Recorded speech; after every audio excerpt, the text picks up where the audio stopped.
Gut, Mann. Unanzi.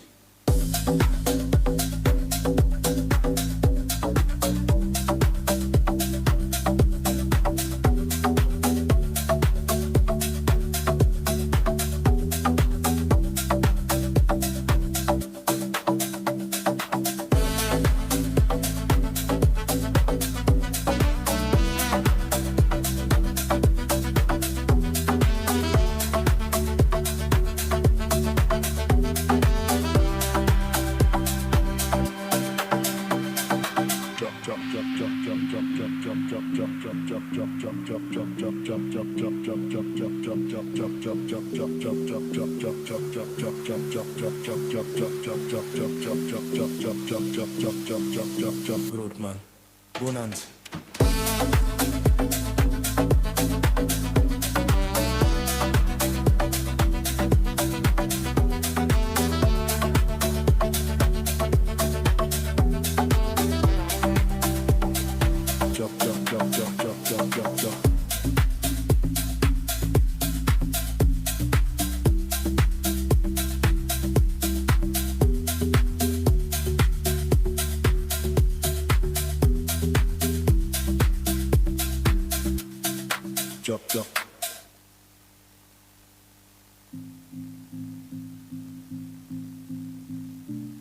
Yeah.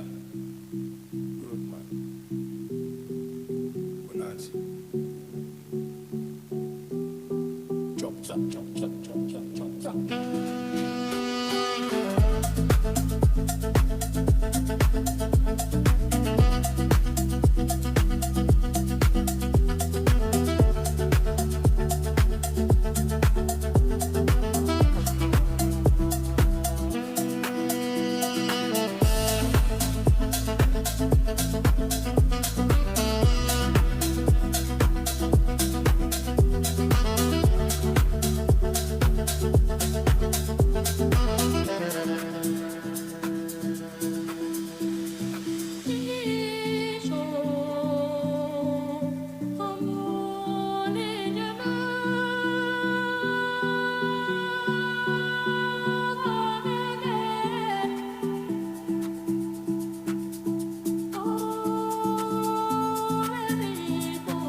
Gut, Mann.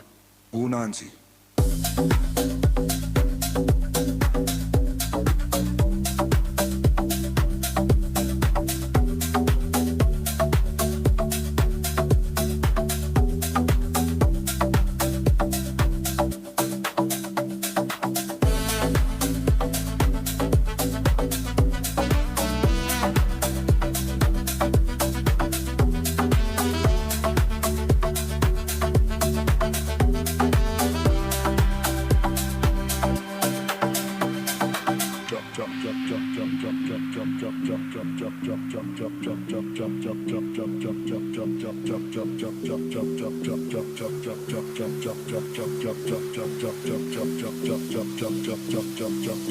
Gut, Mann. Bonanza.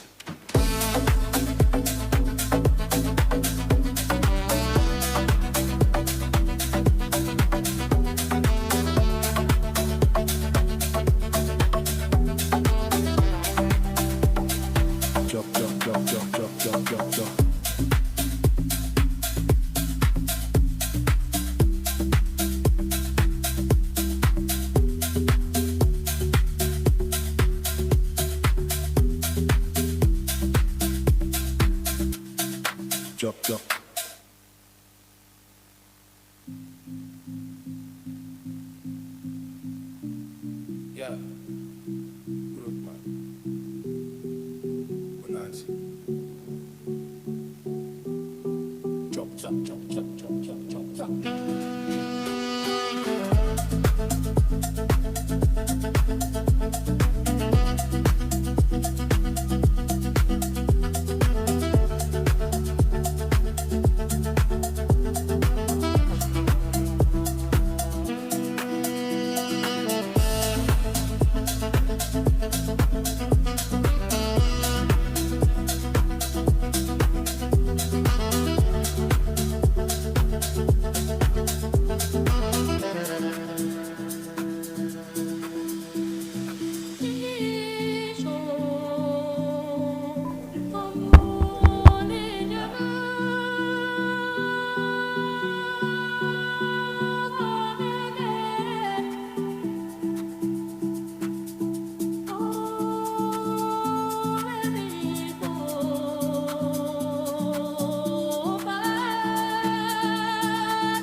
Chop, chop, chop, chop, chop, chop, chop, chop, chop, chop. Gut, Mann. Unanzi.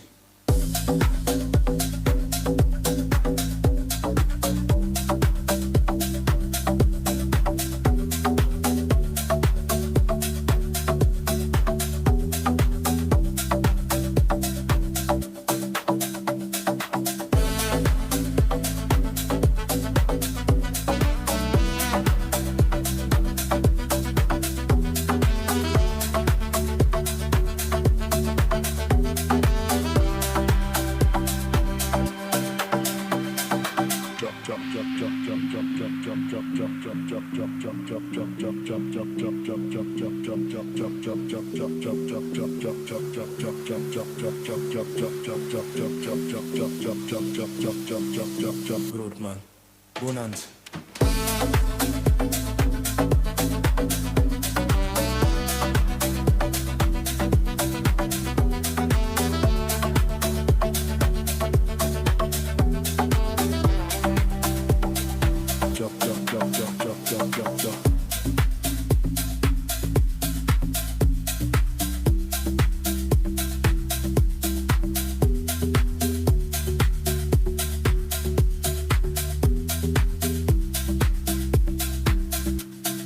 Chop, chop.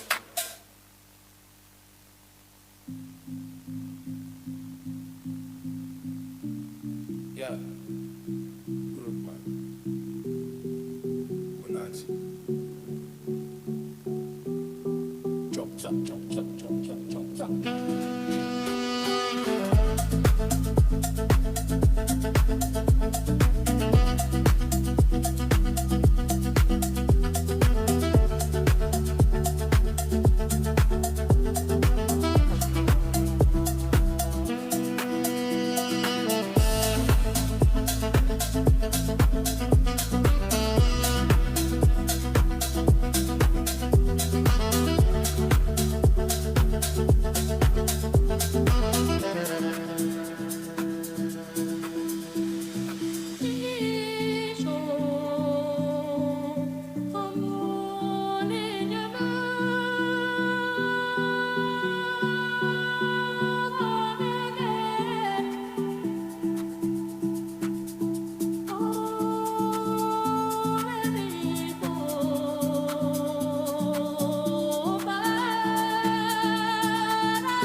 Chop, chop, chop, chop, chop, chop, chop, chop, chop, chop. Gut, Mann. Unanzi.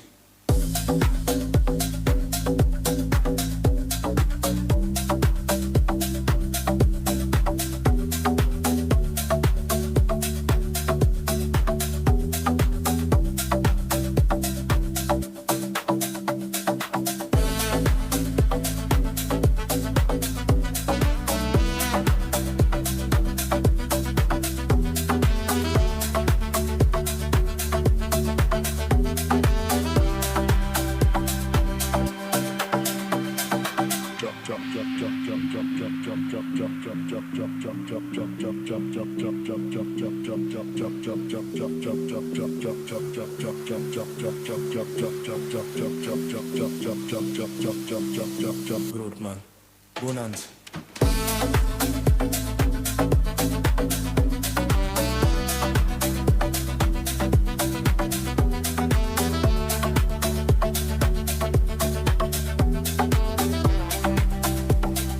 Chop, chop, chop, chop, chop, chop, chop, chop.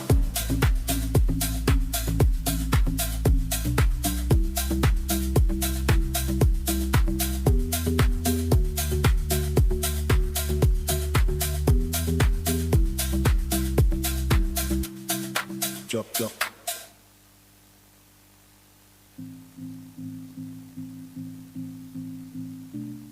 Yeah. Good man. Bonanza. Chop, chop, chop, chop, chop, chop, chop, chop.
Chop, chop, chop, chop, chop, chop, chop, chop, chop, chop. Good man. Unanzi.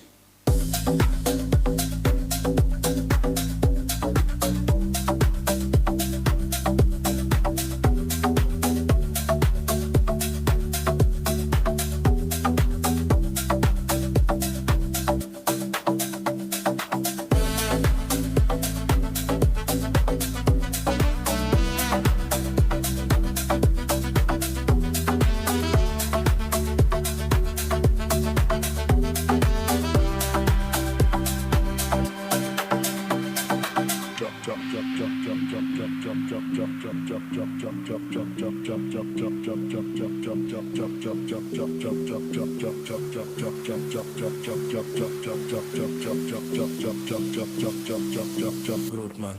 Bonanza.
1, 2.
Good morning.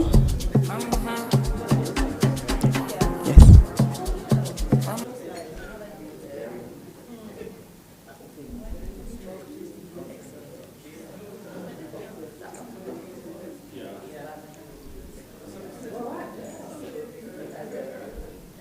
Meeting there. Okay. I can imagine.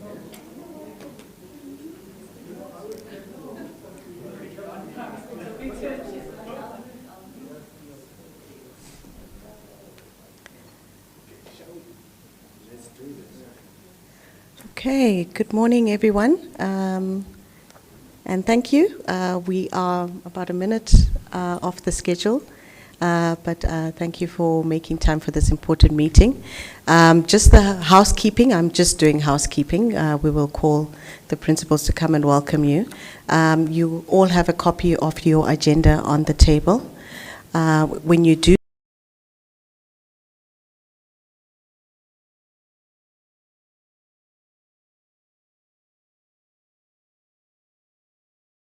and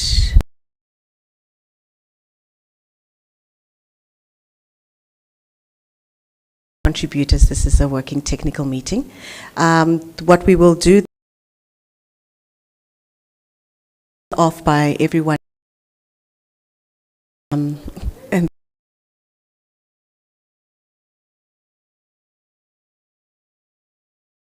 invite Mr. Maxwell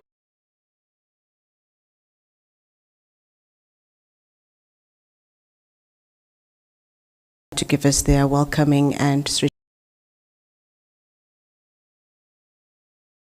whether I should start this side from you, Hope.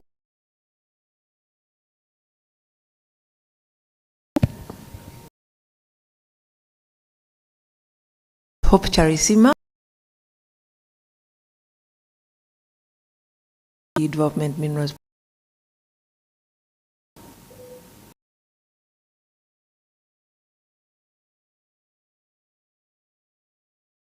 I'm the programs.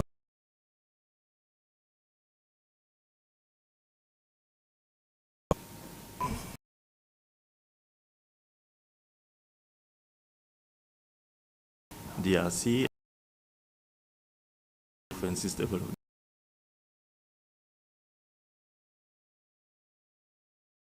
My name is Kalonde.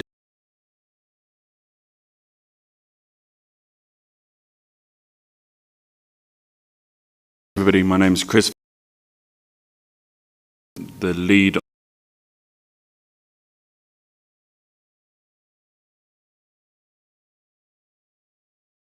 And thank you. Morning, everyone. Office that UNDP is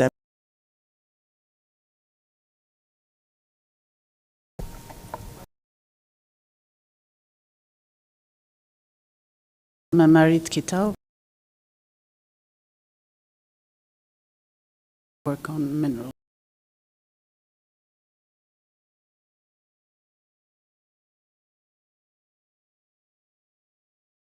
UNDP regional.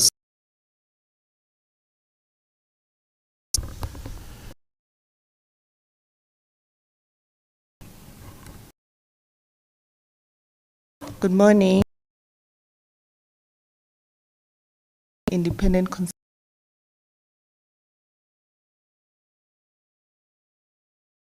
coal mineral geologist. So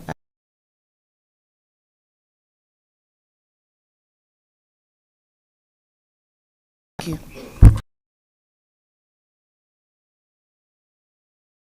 Specialist at the sports. My name is Jack. National program.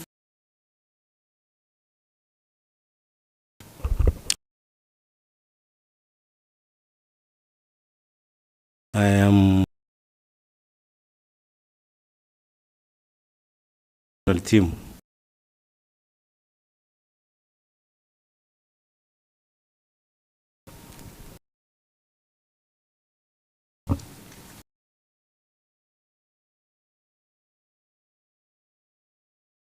Industrialization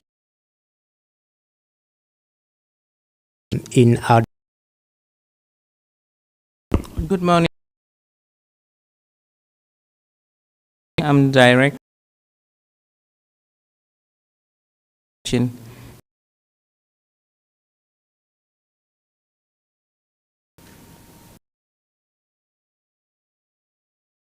Representative for you. Lovita. Nice to meet you. In all, for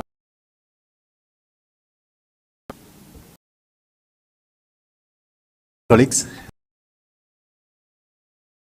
the resident representative.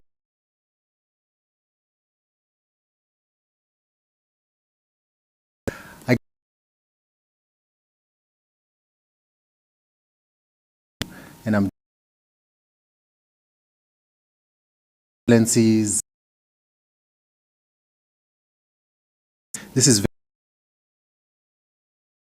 excellent. Good humor. But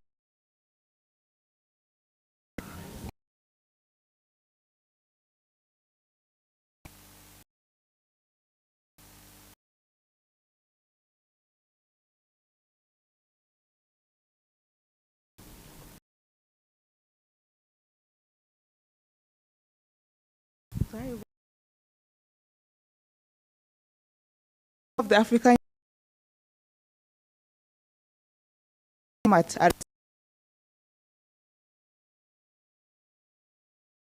People online. Introducing yourself. Nadine and Veronica. Good morning, everyone. Good morning, colleagues. Bolton Smith. I'm the CEO and founder of the Critical Minerals Africa Group. Thank you. Good morning, colleagues. Nadine Rugwe, Governance and Peacebuilding Advisor with UNDP based in Dakar. Thank you. Okay, thank you. We will be taking turns to anchor the meeting with my colleague Fatma, but at this stage I'd like to invite Mr. Maxwell Gomera to come and give his remarks.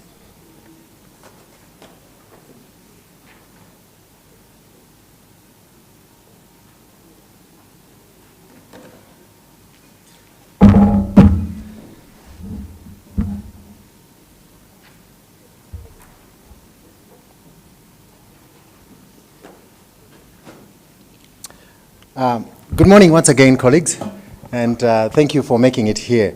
Jide, I should say thank you for making this happen. We had a discussion about having this meeting in Cape Town and way before that, and I just remembered I never sent a letter I was supposed to send to Ahuna I should please remind me of that. Or did I send it? I can't remember where we ended up. But we need to talk about that. And of course, Lovita, it's great to have you here, and colleagues, both from Chatham House, the AUDA-NEPAD, African Union, the South African government, and all colleagues who are here. Welcome, and thank you for coming over. You know, 2 years ago, I was lying in a hospital in London. I was lying in a hospital bed in London, waiting for brain surgery. I have a rare neurological condition called glossopharyngeal neuralgia. Some people call it the suicide disease. Not because it sounds dramatic, but because the pain is dramatic. Imagine an electric shock fired without warning through your throat, your tongue, your ear.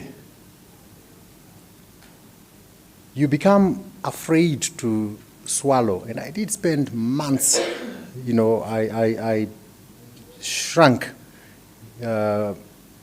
for a very long time, afraid to speak, afraid to laugh, because even laughter triggers the pain.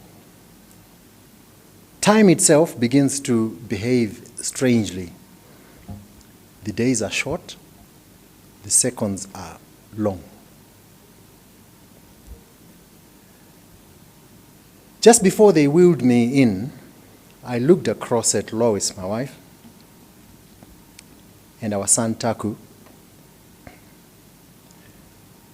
Our daughters, Panashe and Vimbai, had gone back to university.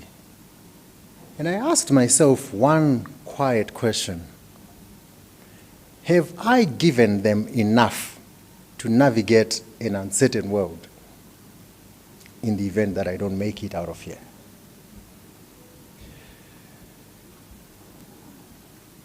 The machine that gave me back my life is called a gamma knife.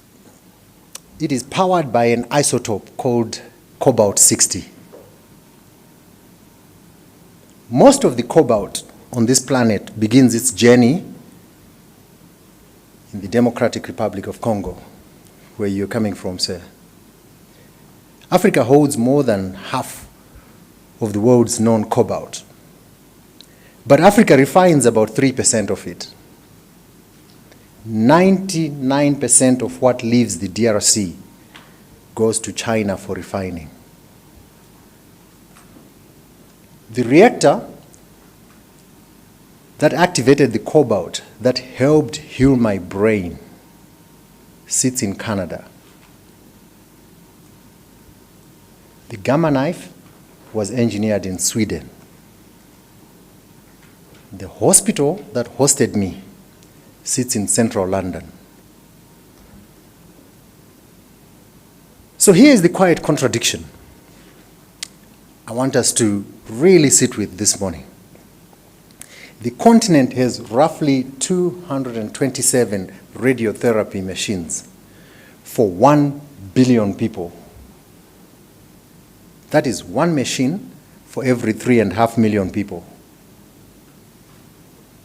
The international standard is one machine for every 250,000. 3/4 of our cancer cases happen where machines are not. We power the medicine of the world, but we cannot power our own dignity, our own healing, or hope at home. Colleagues, this meeting is not really about minerals. It's about whether Africa will finally convert mineral endowment into industrial capability, into human capability, and developmental sovereignty. It is about whether the African child, the African mother, the African grandmother ever benefits from what lies beneath their field and their feet. Africa is not mineral poor. We now know that. We are not capital poor either. We are short of systems that can help us to make the most of what we have. We've been organizing ourselves to ship rocks for 2 centuries. The question now is whether we can organize ourselves to refine, to manufacture, and to own the offtake conversations that decide who gets paid for what. The political economy is shifting in our direction, finally. The Africa Green Mineral Strategy is giving us a continental anchor.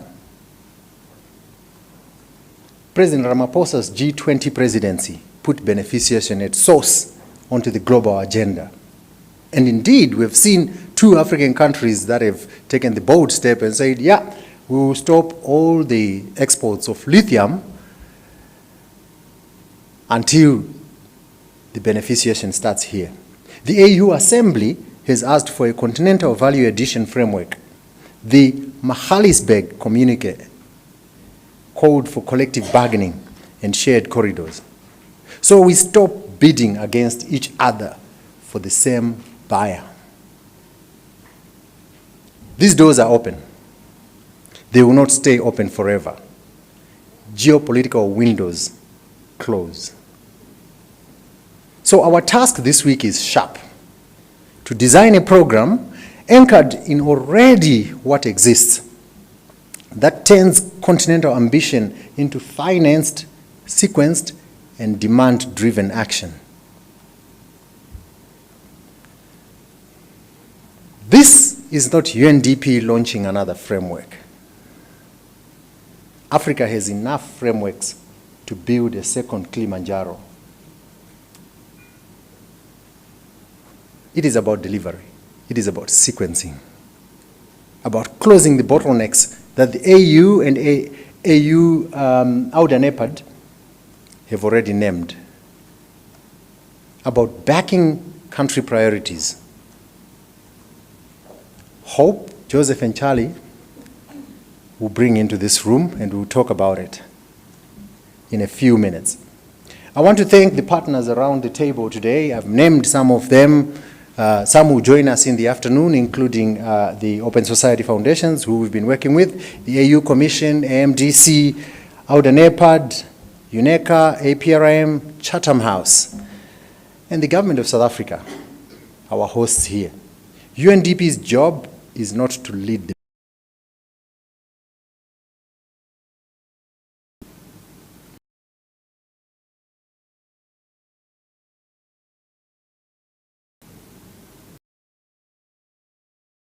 Africa actually needs critical. That is the Africa owned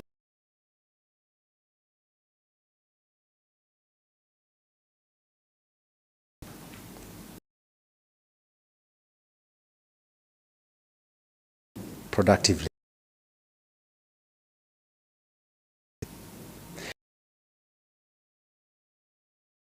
Hospital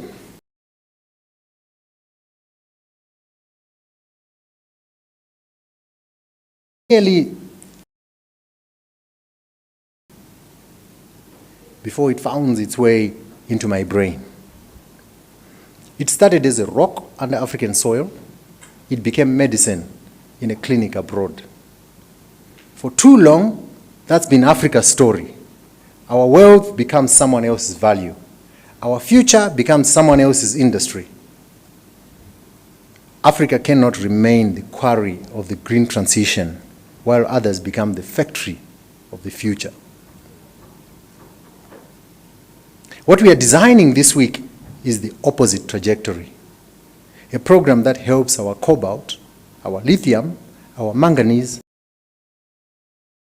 on this continent to power not just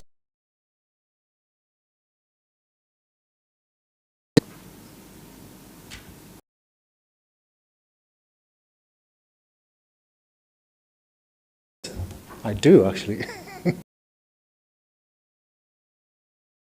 6 months ago. She is my age in minerals.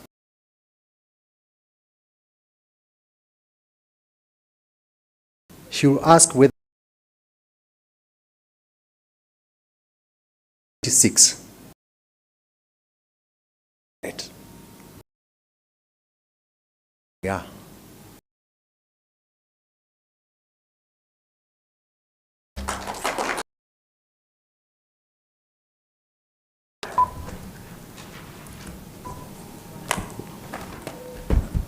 Can I call? Well, first, thanks, Max, for those inspiring words. As you spoke, I asked myself the question, how old are you? and am I doing the right thing? And it's a question that I probably would ask myself beyond the focus of the next 2 days. But congratulations, and we're glad that you feel better now.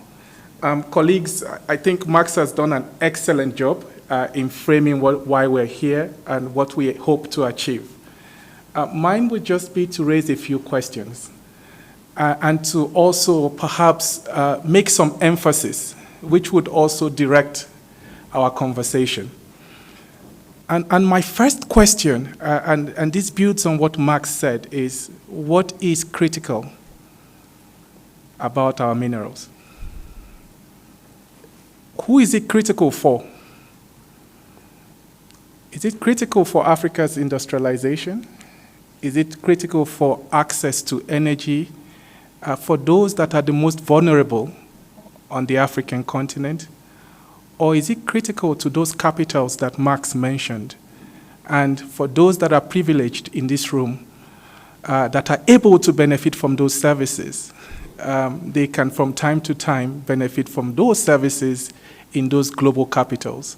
I think it's a very important question to ask ourselves. And I think one of the objectives of our meeting here is to really unpack the criticality of the minerals that we are discussing in the next couple of days. And perhaps one of the outcome areas that I would want us to really challenge us is to really disaggregate what critical minerals mean for Africa and for Africans. I think that's the first point I want to make. The second point is that there's value in raw materials. I looked at the data, and I think in 2024, Africa exported raw materials worth almost $300 billion. Almost $300 billion. Unfortunately, I think there is a huge disconnect between the value that we're exporting and the economic value that we are creating on the African continent. I think this is really a big problem here. So the problem so much is not so much about the value. It is really the economic value that we are looking to create on the African continent. And here is where the paradox lies. On one hand, ODA is declining, and we're talking about financing gaps when it comes to sustainable development. But on the other hand, we see, I would argue, pillage and illicit flows, financial flows out of the African continent. I think this paradox is one that we need to resolve over the next couple of days. How can we enable governments to better deliver services and retain the capital that is extracted from the African continent? I think this is really an important point. My third point is around governance. I think most of what we've discussed and what Mark said today really points to one point, one particular indicator or one particular variable, which is governance. How can governance deliver for Africa's development? I think, again, as we think about the current regime of raw materials on the African continent, the idea of governance really sits at the heart of realizing sustainable development. I think it's really important that as we think about the design of our work, this is something that should be framed. So it leads me to four priorities that hopefully we can integrate into the programming that we are looking to deliver over the next couple of days. The first is around data. Do we really know what we have? The second question is around how can we deliver regional cooperation? I've just come back from Luanda yesterday. And the Lobito corridor has been at the forefront of conversations around unlocking critical minerals in Southern Africa. One of the partners said we are spending billions of dollars in the Lobito corridor. Another said we have multilateral financial institutions investing billions of dollars. But if you go to the Lobito corridor today, it is still characterized by abject poverty. Right? So where is this money being invested? And how is it creating the value that we require for those communities that are most affected? I think it's a very important point to make, and that is why unlocking value in a place like the Lobito corridor would require renewed regional cooperation between countries. I think we can facilitate that as the UN system. My last question is around value addition. I think we've talked about value addition, but again, I think it's important for us to be a bit more pragmatic. Is value addition possible? Can the UNDP and in fact other partners work towards mapping what value addition would entail and how countries can realize value addition? We do not just want to be very conceptual in our thinking. We really would like to understand how do we want to do this and do it well to enable African governments. So as we think about the next few days and the priorities that we need to unlock, I think the idea of data, governance, regional cooperation, and the realism around value addition will be incredibly important. I look forward to the next 2 days, and thank you so much for finding time to be here.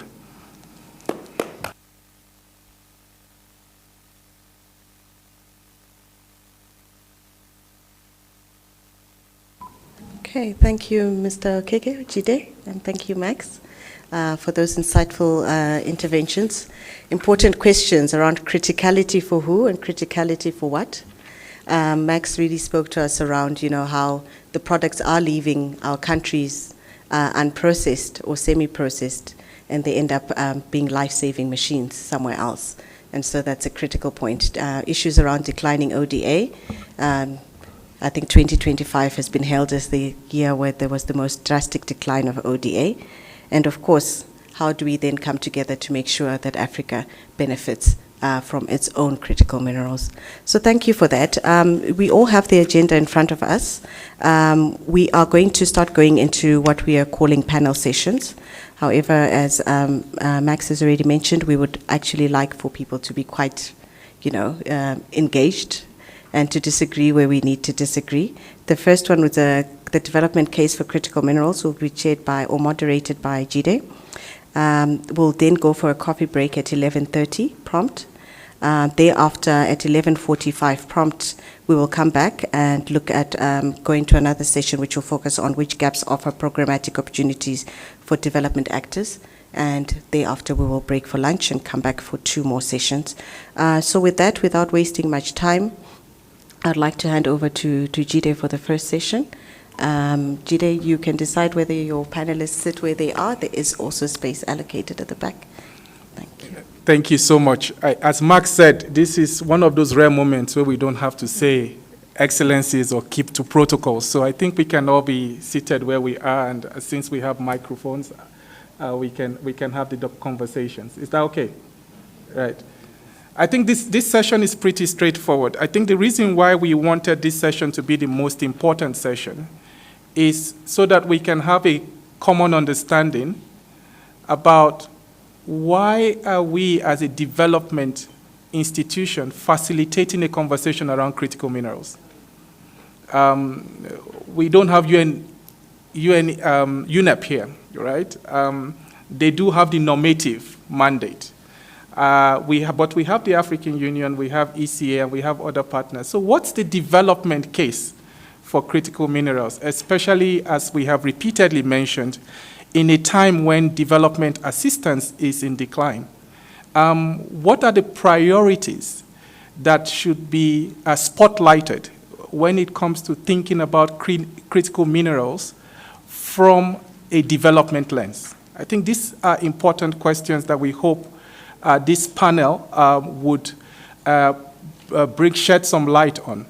Now, I hope that by the end of this particular session, we would have clarity on three things. We would have clarity on a development case for critical minerals. We would have clarity on key priorities that should be emphasized from a development lens. And we would have clarity on institutional division of labor around the leadership associated with unlocking development through critical minerals. I think these are really important areas that we want to really spotlight. I would now turn to Muku to kick us off with that simple question that I've just raised, which is, why should we be talking about critical minerals from a development perspective? Why is it important today? Over to you. Thank you, Jide.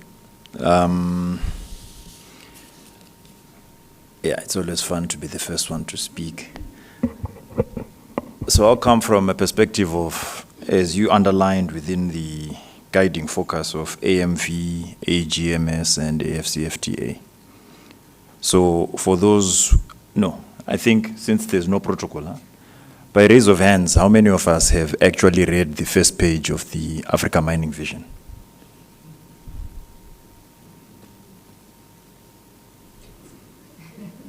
No, it's an actual question. So if you have, you are allowed to, because I need to understand where this is going to take us all.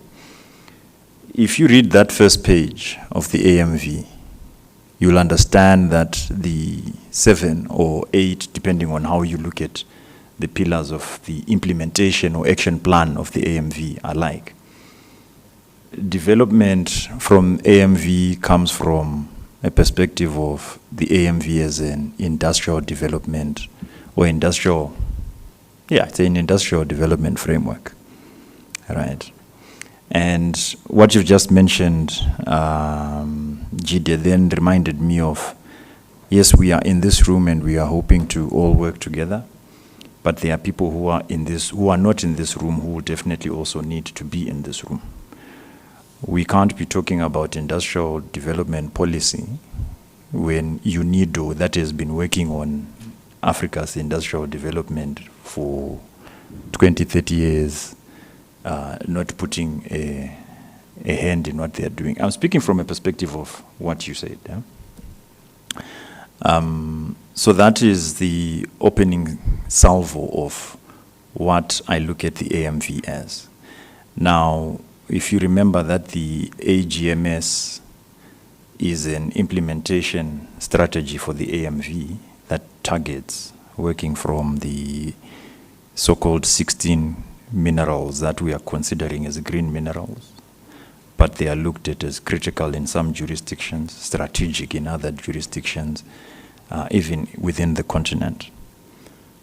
The issue then becomes, like Mark says, our need for implementing things and documenting what needs to be implemented is no longer there. It's an issue of playing with the people on the ground.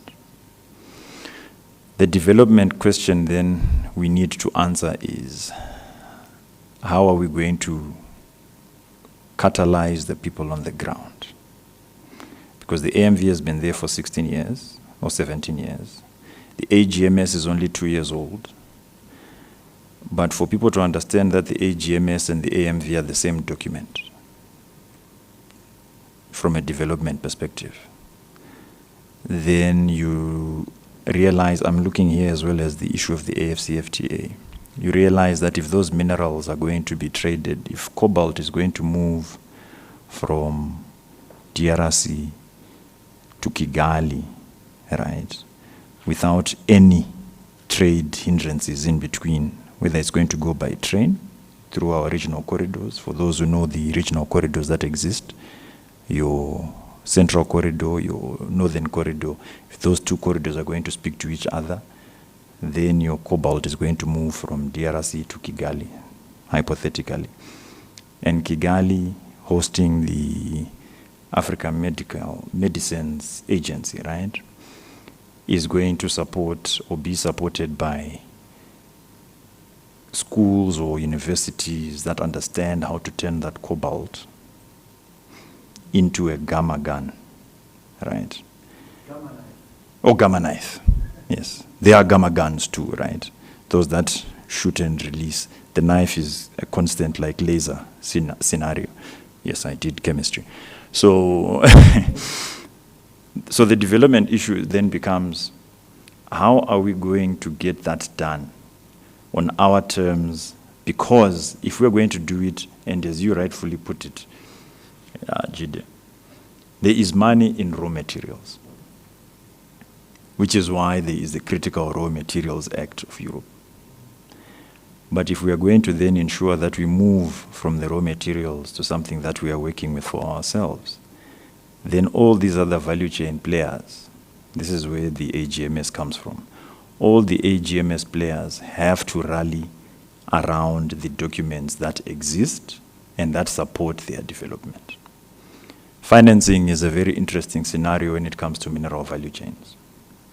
Because for you to finance mineral value chains, you have to have not only the off-takers, but off-takers who are entrepreneurial in expanding whatever value they have here to a speculative mode that then says for the next 10 to 15 years, I'm going to be producing 200 gamma knives that are going to go to 200 universities or 200 hospitals, and then you get the money that is linked to that. Or you create the money that is linked to that, which also comes back to the fact that it's not just these critical minerals that we're supposed to look at.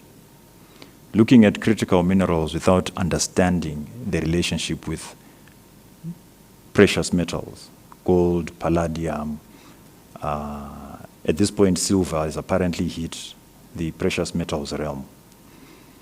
Those are the metals that then underline or underwrite the financing scenarios, right?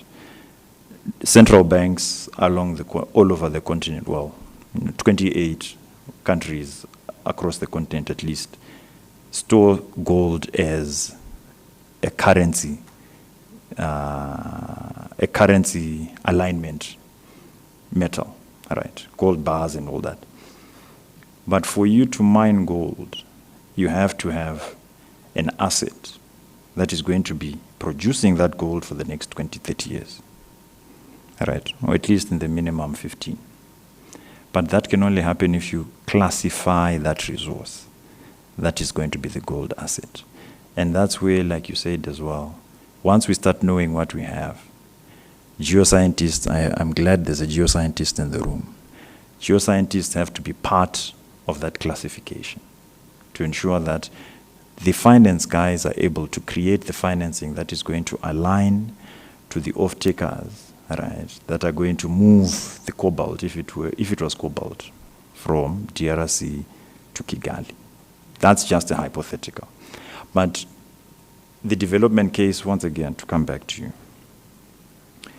once we look at it from a perspective of there is more than what we are seeing in the development of minerals, from an AMV perspective, from an AGMS perspective, then the AFCFTA can kick off. I'm sure people like Komi can talk about that. And so I'm happy about how the linkage from UNDP's perspective has always come from the Timbuktu initiative.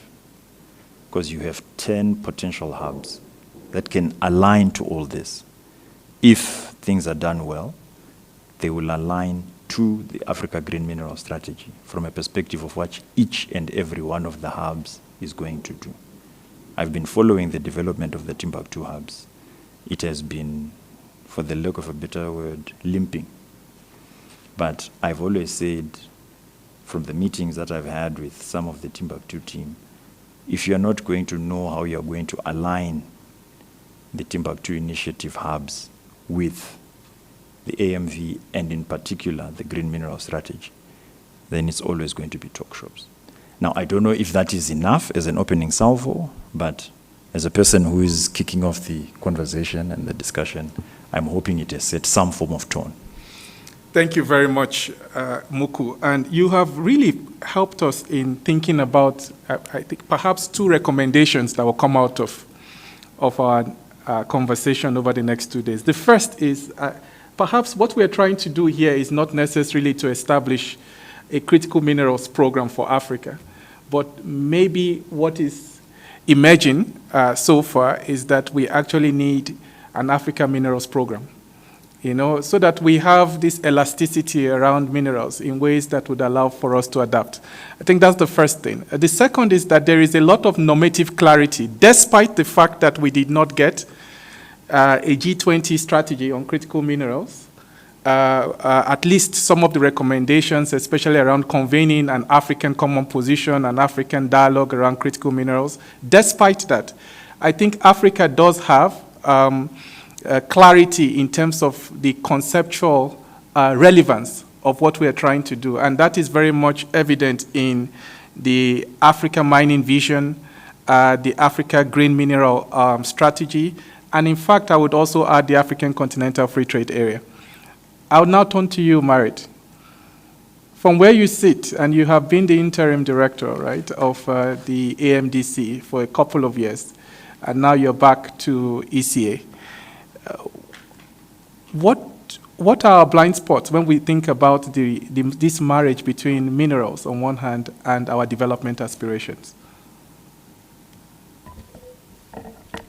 Thank you very much, and thank you for inviting us. I have so many hats when I say us to this meeting. It's important to have a unified strategy because we don't want fragmented strategies that are not coming up together. As Muku said, we've been talking about this thing for 17 years now, 2009, Africa Mining Vision, and I'm happy to have been part of it. I feel like I'm like Maxwell talking about this thing from a very, I feel like it's been old, but still, because yes, at that time, 2009, there was another boom, commodities boom that was going on. That's what the idea of this Africa Mining Vision came about, from an African perspective, because the same that we're talking about, that value is not captured on the continent, but it's out there. That was that realization that African people sat together, came up with the Africa Mining Vision. And we're sitting here as if, but it was not, value addition at that time was like, oh, utopia. We were dreamers. I remember still, there was another one called National NRC, maybe you remember. But now it's gone, Natural Resource Charter.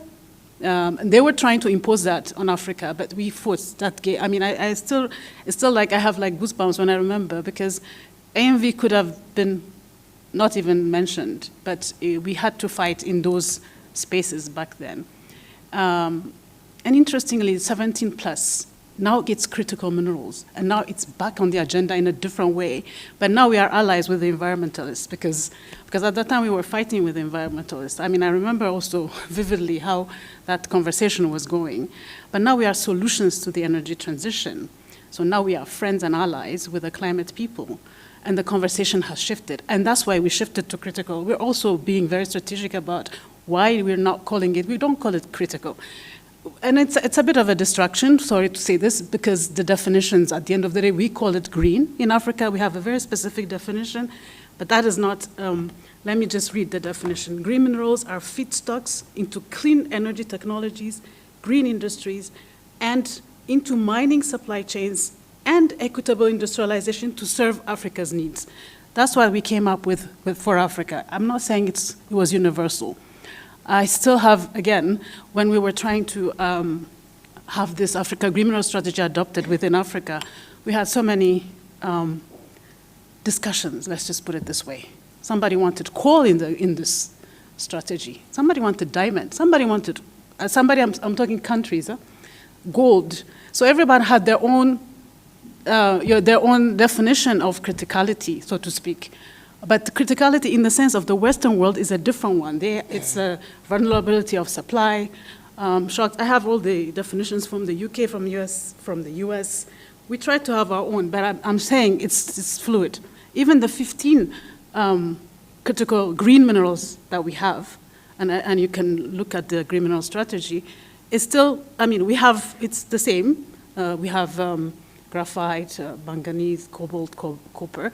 But we have titanium, for example, because it's good for hydro, for us, for our own. And we have some others, zinc. In some definitions, steel or aluminum is not. For Africa, it is.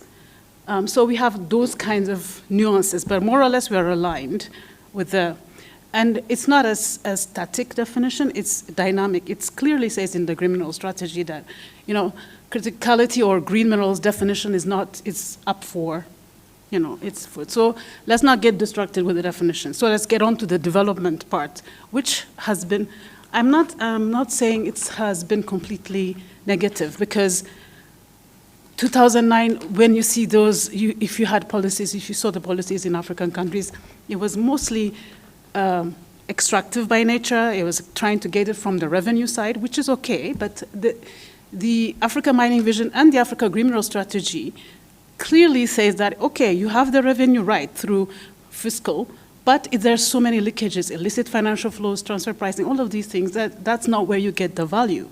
There's so many leakages. So the value comes, now this is the development part, linkages, value addition, beneficiation, spilling, that's where you get the jobs, that's where you get the industry, that's where you get the skills, that's where otherwise you'll be just exporting even skills and jobs. So that for us has been the normative case for 17 years. What the Africa Green Mineral Strategy adds is the energy transition part, and again, not to use the same definition that if we are importing again solar panels or manufactured goods, we are again in the same paradigm that we are again importing goods that are finished goods. So the Green Mineral Strategy emphasizes on the manufacturing, the renewable, not only just value addition, but also energizing Africa, the 600 people that are still no access to electricity in Africa. So it goes beyond. Now, AMV was developmental. This is energizing, electrifying Africa, and industrializing Africa. So all these elements come together, and we are also linking it to climate goals. That's why we're now in the conversation with COP. We were in the conversation with the Africa Climate Summit. So these things have to be coherent. That's where the strategizing comes in. So it's beyond even development. Development can be also energizing and value addition and everything, jobs creation, everything, skills.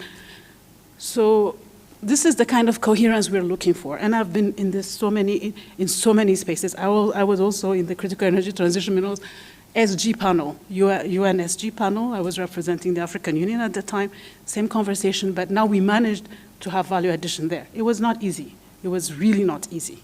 Still, 2024, it was not easy, but we managed to have that benefit sharing, value addition, diversification, of course, equity and justice, etc. So you ask priorities, right? Data is a priority, and I fully agree. Geological data, surveys, etc. Africa is not surveyed. We say this 30% reserves and all of these things, but it's just some estimation, but mostly reserves, but production is underexplored. So we have that, we should have that. This is our bargaining power, knowing what you have. And sometimes the other side has more information than us. The other side meaning the ones that are exploring, the mining companies. So data is a priority. Second, value addition, not I think we've moved the rhetoric part. AMV 17 years ago was saying the same thing. Now we are becoming mainstream. But it's the how, right? The how do we industrialize? How do we do this? How do we value add?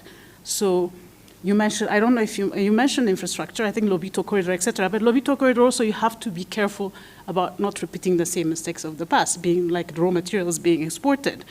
So that's another issue for another day. But infrastructure, whether physical, digital, is important. And the how is important. How to acquire it, of course, talking about the financing part, all of these things has to come together. Skills is also another one that is completely important because you need to have skills if you want to. And and if you look at if you read the Africa Agreement on Strategy, it really goes deep into how to even acquire those skills with a percentage. And it was endorsed by African countries, so it's like it's not, you know how not binding things are in the African Union. At least they adopted it. But now domesticating is another issue. But 5%, it says 5% of revenue from mining should go to skills and technology transfer, et cetera, et cetera. The other one that is also very important is capital. And of course, historically, Africa depends on foreign investments. But now we're trying to see how do you domestically use domestic funds. Muku was talking about this. It's been elusive. Why? It has so many into why this is not happening, our capital markets, or all of these things. I don't want to go into the details now, but this is the kind of thinking, like the Dangote kind of thinking that we need to have. Like, why do we have to depend on, if Canada or other countries made it, or the ones that are, even Morocco, it's because they have their own private companies that are investing. There's not an extraction that goes elsewhere. It stays within when it's your own capital. So that's the kind of thinking we need to have. And most importantly, and I think it's the number one, is regional cooperation. I mean, I'm not even saying integration, cooperation. Because one country, even if it's a big country like South Africa, cannot have the competitive advantage, even as a market, to be. I think that's the understanding of. Maxwell mentioned the Magaliesburg communique. We really need to think about. We don't have to be united in everything, but unified, at least on these goals: the value addition, the beneficiation, and then we can have come together. And I know it's easier said than done because I've worked with countries, I've seen policies, and neighbors are not really talking to each other most of the time, let alone having this kind of thing. But maybe we should have 2-3 countries or 2-3 leaders that can take others. We don't have to have the 54, 55 countries, but some leaders that can pull other, and then that's always how it happens. That's the communique in Magaliesburg came for. So I think if we really, because now we see that there's a new scramble. I just saw Macron in Kenya. I was like, whoa, another one. Sorry to be saying this, but it's about critical minerals again. It's all of this, and then these countries sign these deals that are, you can't get out from. Although now we can't call it scramble because we see it. So it's scramble when you don't know. When you see it and it's happening, it's no longer a scramble. You're just giving it away. So that's what's really we need to have act together today. It's like even yesterday because things are happening very fast. Of course, you know about the U.S., but now the middle powers also are like trying to counter the China and US, and then they're coming in a different form. So I think fragmentation did not help us in Africa. So that's why I'm happy to be in these sessions, and let's be coherent. I'm also in the Magaliesburg. I'm kind of everywhere, so that we can have a not fragmented but a common kind of thing. So I'll end here. Thank you. No, thank you so much, Marita. And that's an excellent point. Sometimes we do more harm than good in our attempt to want to support, right? And fragmentation is certainly one absolutely certain way of doing harm, all right? And as we think about, coherence, let's think about it even from the micro level on how we as, the international community, as regional actors are also working in this space. Are we working in a way that is coherent, right? Whether it's UNDP, whether it's ECA, the African Union, and these are conversations that would allow for effectiveness. Chris, over to you. Thank you very much. It's quite hard to talk about some of these things after Marit has talked, because half of the things we're talking about she actually wrote. So thank you. In terms of the broad question around what is critical, and I'll get into sort of 6 sort of thought points that I think would be useful over the next couple of days. On this issue of what is critical, we've moved quite quickly into a space where criticality is politically defined, having previously been defined by essentially the environmental lobby, saying if we are to achieve the promises or our political commitments to an energy transition, these are the materials that we're going to need.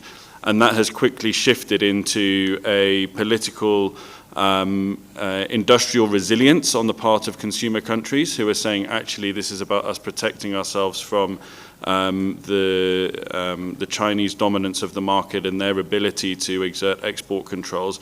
So that's on the consumer side, as well as a very heavy sort of anti-Chinese position by the United States, particularly around security. So if you look at what the United States now classifies as critical, 80% of the mined periodic table is classified as critical by the United States. So are we really talking about critical minerals, or are, in the United States terms, they're talking about a whole swathe? This comes through to how do we sort of respond to this? And another point is that on the criticality is working with the mining industry. There's a reason why political intervention is needed in these parts of the market. And part of that is that traditionally in the mining space, things that have made money have been low volume, high cost, gold and diamonds, or high volume bulk at lower cost like copper and iron ore. And in the middle, you get these things like manganese, cobalt, lithium, that have always sat in this sort of weird space on the cost curve, and so have needed intervention in order to encourage. And that's where we are now. And so that's sort of where consumer nations have sort of placed the emphasis. I think in terms of the developmental agenda in Africa, there's a decision to be made here, and it is one of, well, and two things can be true at the same time. One is to engage with that because Africa's leveraging and bargaining power does sit in things that it dominates. So it does sit in cobalt, it does sit in platinum and ferrochrome in South Africa, it does sit in lithium in Zimbabwe. But these are quite specific minerals and specific supply chains that Africa has bargaining power over, rather than the whole thing. So how do we try and create a strategy that encompasses everything, but also has to deal or can leverage the fact that there are quite specific things over which it has agency? Another area of sort of background is on the impact, and I think that we're moving more from a conversation where we were sort of 20 years ago with the mining sector, which was really around how to do no wrong, and sort of the swathe of sort of soft law governance that came in the late 90s, early 2000s was really around responsible performance. But we've seen that responsible performance of the industry doesn't necessarily lead to beneficial outcomes. And part of that is that within the industry itself, a lot of what their guidance suggests is internal company behavior, rather than having metrics designed to impact outcomes. So I think that there's also a shift there when we're dealing with the operators.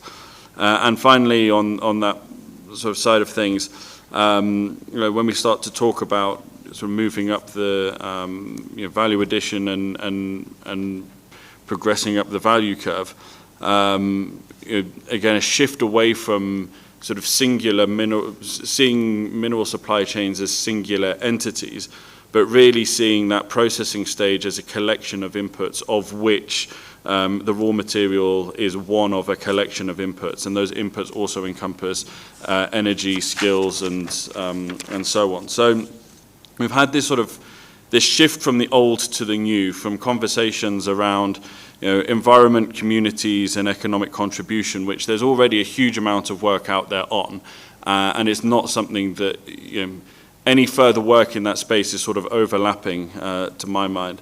What we're now looking at in the political economy space on this stuff is issues such as law enforcement, really progressing the value addition conversation, and also the deep politicization of the conversation. I mean, the only reason that we have a conversation around critical minerals is because a set of political actors have called them critical, and we have to acknowledge that. So a few sort of talking points to take us that I would love to kind of flesh out through the next couple of days on how do we sort of underpin the developmental opportunity.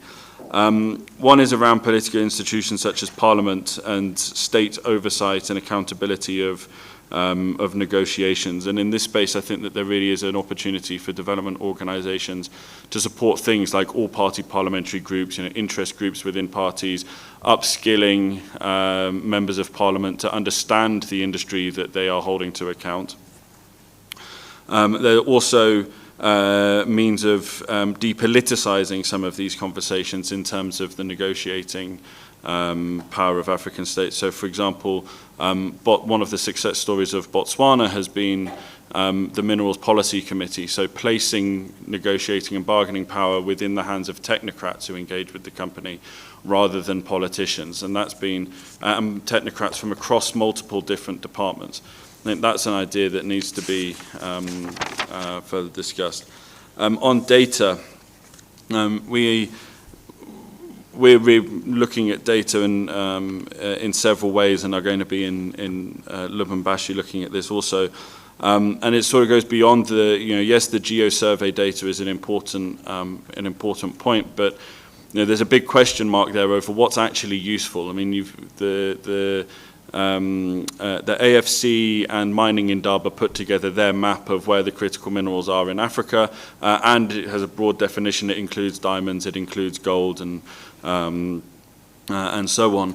But is this really operational? And so, what is operationally relevant, and what can the UNDP and the AU do in that space? And that comes to a whole range of issues that also relate to traceability. We've done a lot of work on traceability, and the challenges there that we find are, who is inputting the data into these systems, who then has ownership and management of that data, and how are different systems interoperable? So miners are scanning their product, but are they using the same systems that then are used at border posts so that people can scan through? And even if you look at the Trans-Kalahari corridor, there are issues, and that's South Africa, Botswana, Namibia.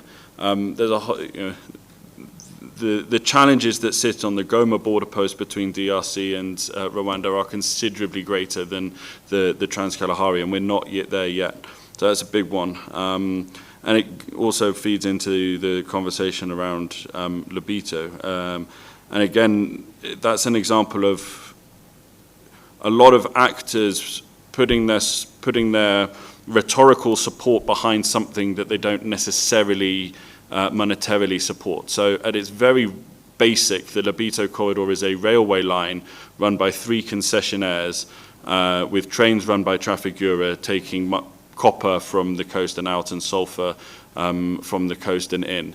And the broader conversation, when you speak to the EU and other partners who say that they're a part of Lobito, you speak to the people on the ground, it's like, well, where? And it's this question of where is that money going? And if you look at that railway line, again, there's a data point there. The engineering plans were never shared. We don't know how much wagons are actually able to carry down that railway line. There are bits of the railway line that are overgrown where there's mud over the tracks. And so when you sit in Paris or Washington and you hear these stories of this wonderful Lobito railway line, compared to what's happening on the ground, it's like, well, where are you guys in this conversation of those political powers? And so that brings on to another issue I'd like to sort of flag and discuss. One of the challenges that we've experienced in terms of exploration spend in Africa, greenfield investment, and even sort of moving forward, where we know we've got the minerals but we're not moving forward. One of the challenges has been the political uncertainty of policy change, and that's something that we've written about with some policy papers that are coming up. how to make sure that countries are able to change the terms of investment in ways that are beneficial to them, especially where the original terms of agreement were counter to their national interest. How can you do that in ways that don't then spook investors? Because as Zambia has seen time and time again, every time that there's a change in the minerals code, investors say this isn't good and we're not going to invest. So there are opportunities there, I think, in things like regional development funds. Can we find ways of contributing towards regional development funds so that the money is there to support the industry, but also by paying into a regional development fund, once assets are up and running and are in progress, are there ways of then using regional development funds for countries to draw down on and buy into some of the stake? So rather than continually having a conversation around the detriment of free carry, are there ways in which countries can buy into their own, into companies within their country? Can they buy a stake?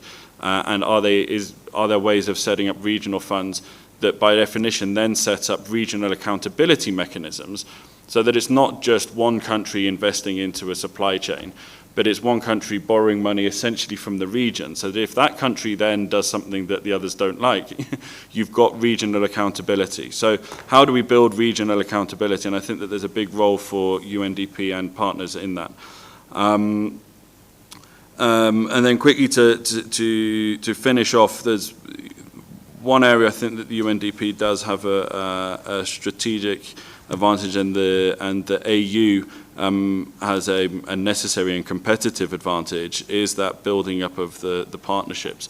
And at the moment, I think that conversations around the value addition certainly aren't necessarily bringing in processors and people, the end users from overseas.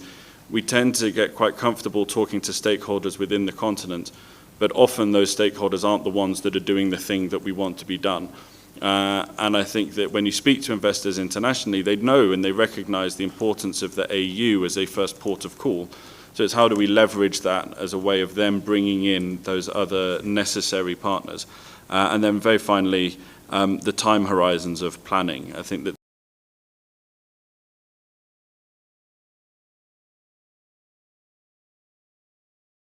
when we can achieve this. Question of sequencing, some of these plans are going to have, we need to grow the wheat in order that we need to have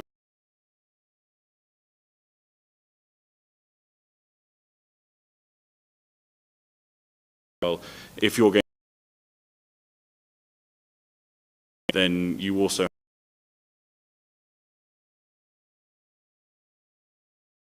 you do this bit, but bring along the long-term horizon. But is this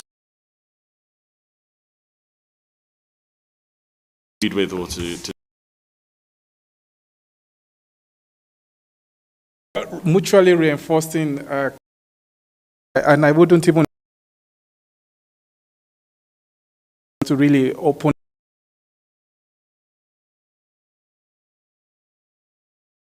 participants that are here.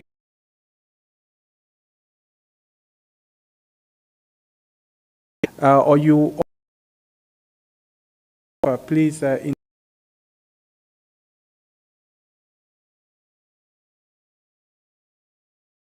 before we turn.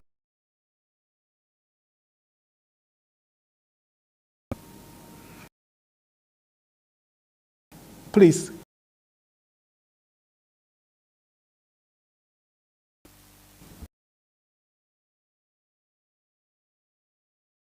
Me,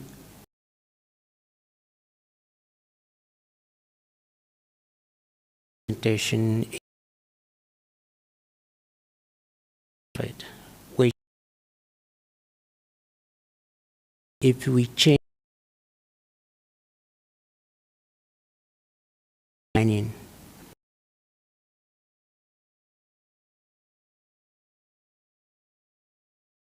but the mining,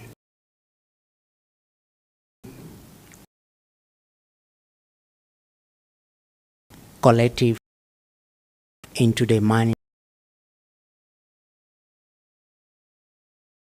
Looking at the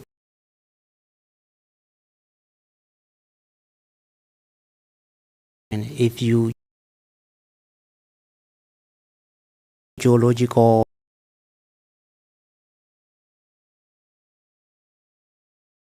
different but if you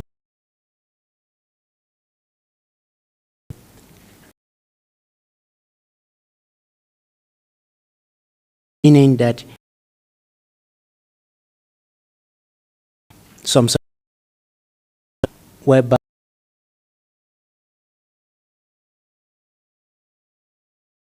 of mine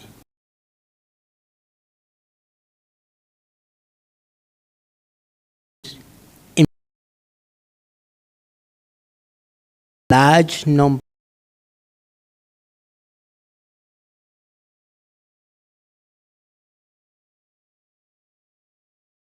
is 500. That's any to invest in person.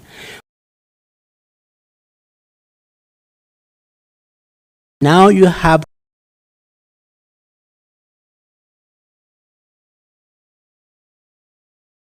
order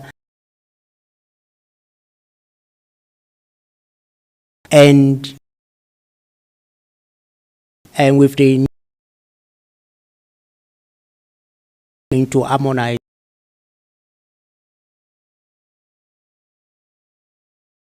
that value chain, able to have the regional into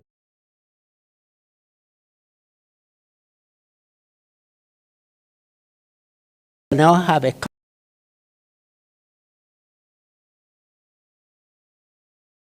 make it more so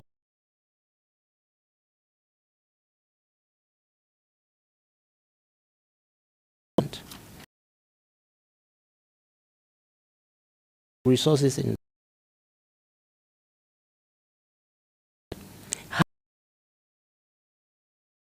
how do industrialization ensure that we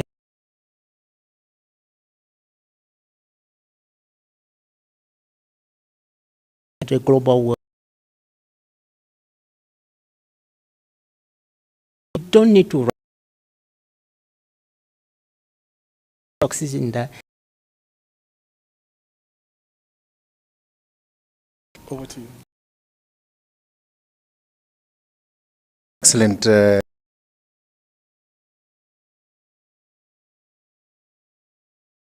Intervention, to get it for Africa. Challenge on it with you. Same point.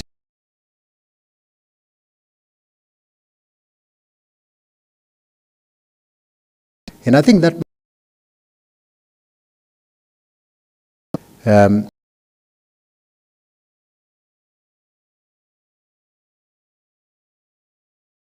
dig to that, and that's an issue. Transformation about important.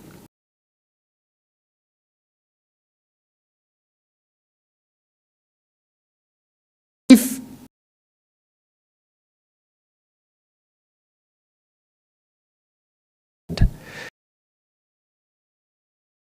so, in that regard,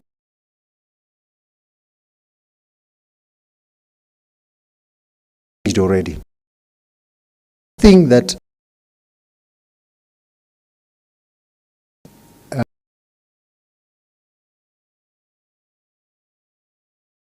is the, and I think we need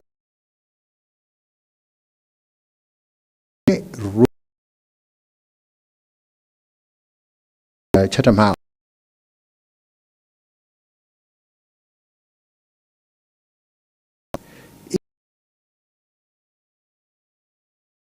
Says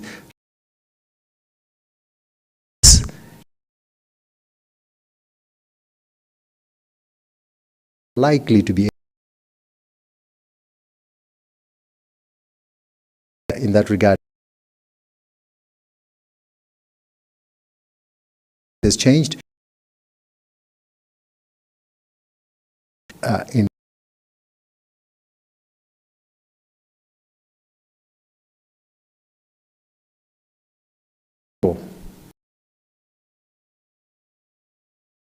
are you not adding add value just to start a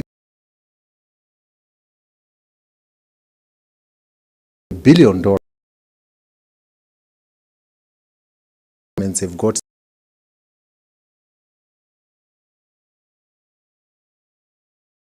what and available to invest in. And is that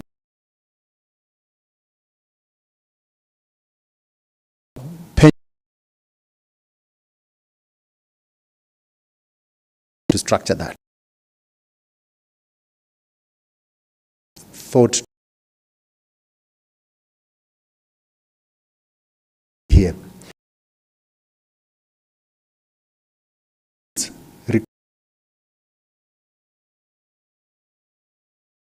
written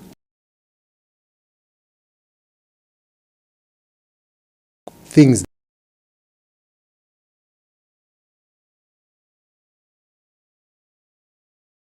to make sure they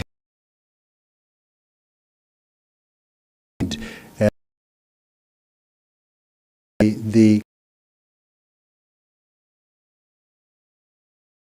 wealth do we, how do we get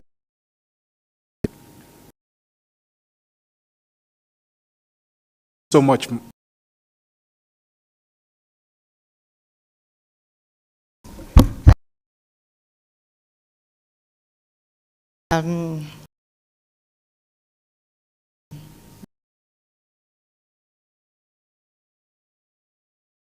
You going out exploration situation mining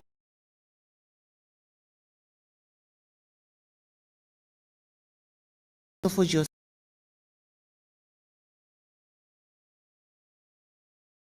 got ping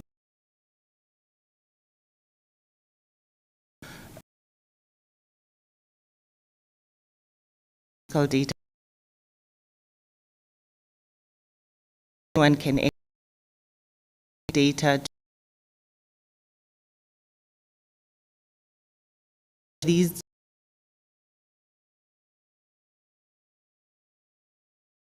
and themselves collaborate resource capacity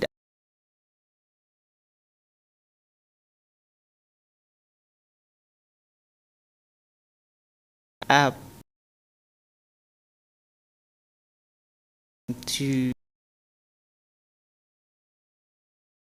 indicate activity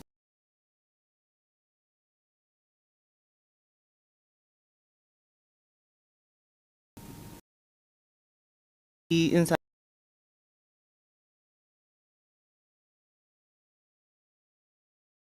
and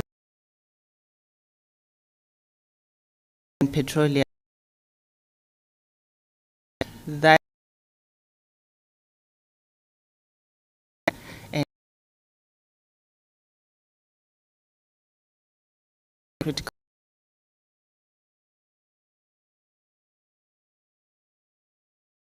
to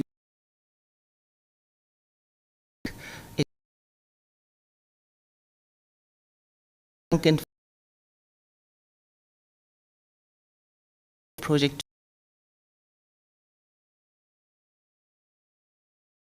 However, to expect the mining industry to do beneficiation, it's a bit unfair. It's like really expecting someone who produces flour to bake bread, you know. So rather, it was very encouraging in the mining indaba this year that the conversation is moving towards we need industrialists to take up value addition, another industry, so that they could take that up instead of relying. We've been relying on the mining industry for a while, and it hasn't taken up. The policy has been there for a while, but it hasn't taken up because the mining industry says, I want to mine, why should I be forced to actually do further and create value addition? So I think we need to, it's encouraging that it's moving towards a direction of having industrialists that will take up and actually create these value chains. Thank you.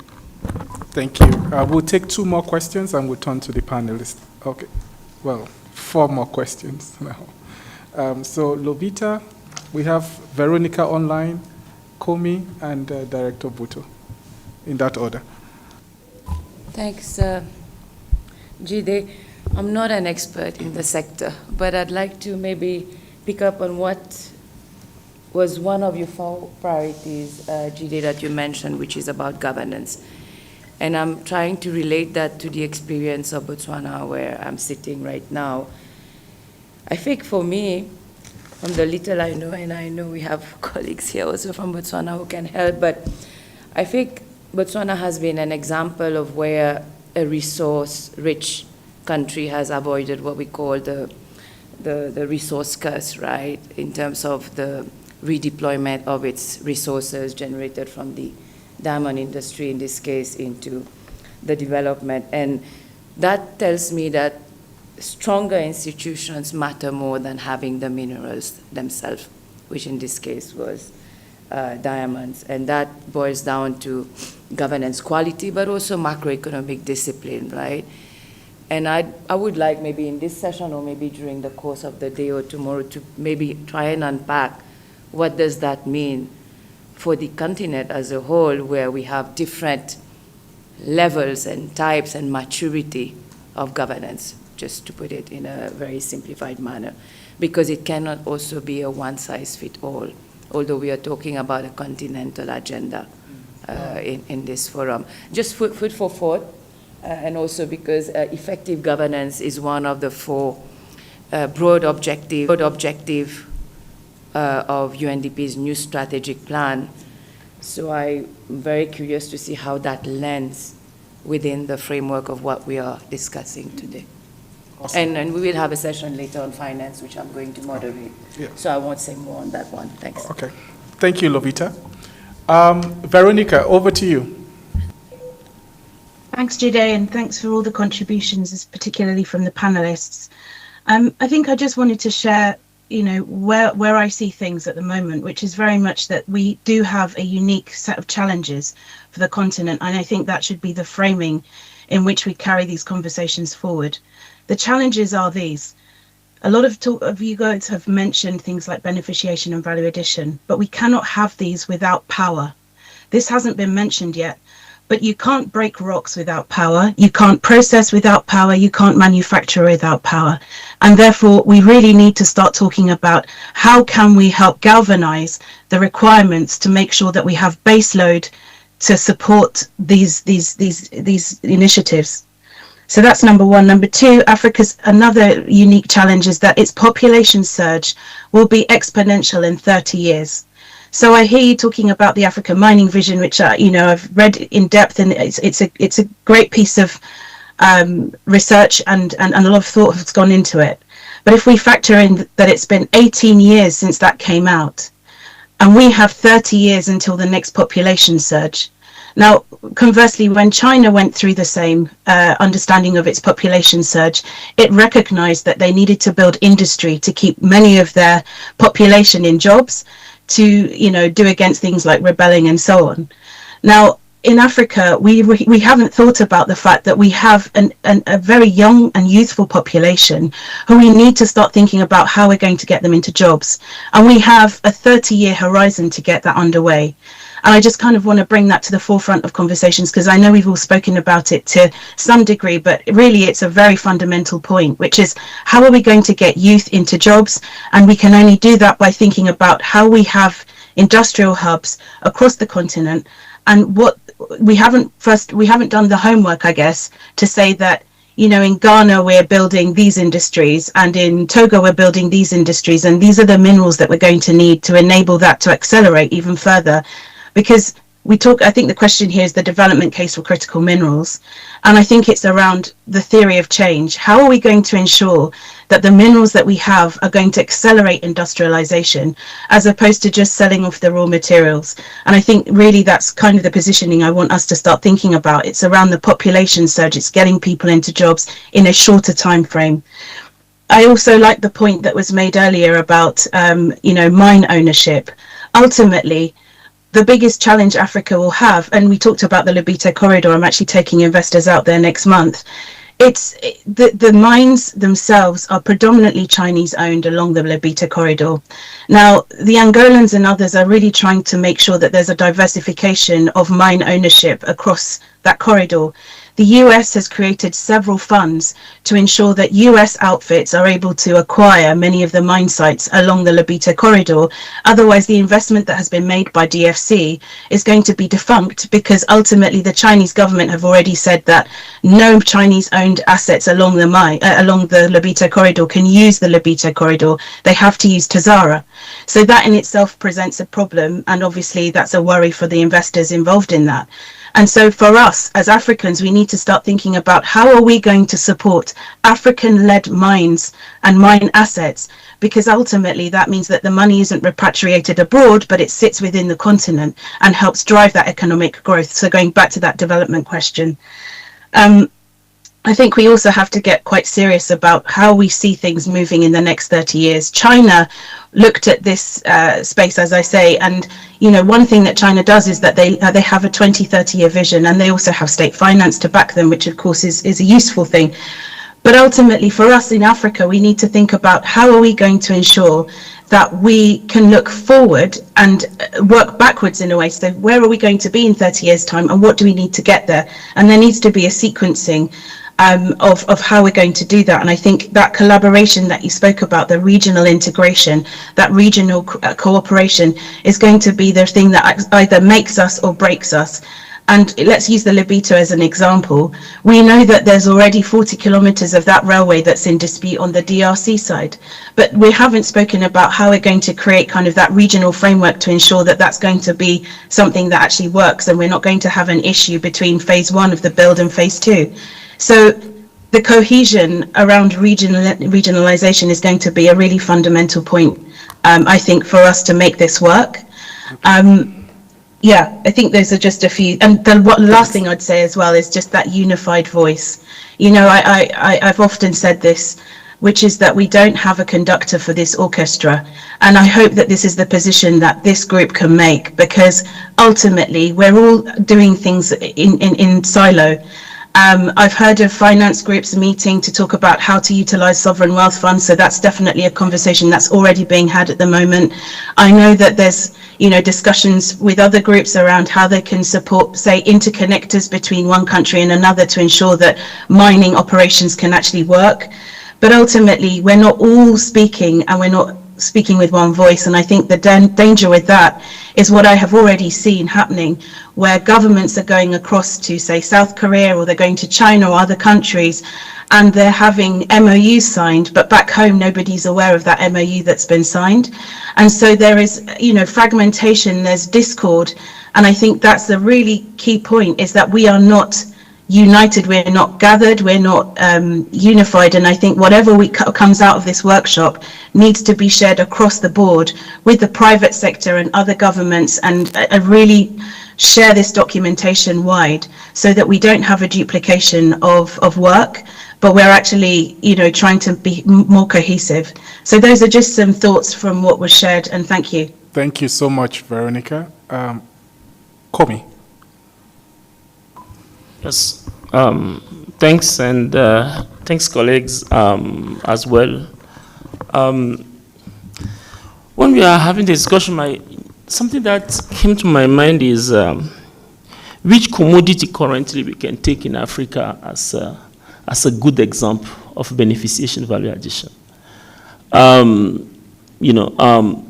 Of course, I know, for example, in the mineral sector, at least when we talk currently about clinker and other cement, I think we produce a lot, Dangote being the main kind of own empire, but because we have the market also easily on the continent. And, I think if you look into some of those sectors, because also a country has been able to facilitate cross-border trade. You can see cement, for example, from Dangote across the continent and from others as well.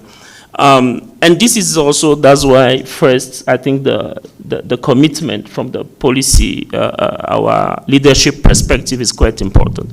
But when we look at, my first point is the AMV and this ratification. I think this is something I've been discussing a lot with Muku. I think we only have 4 ratification, MDC ratification to become the kind of institution of the rights, a recognized institution.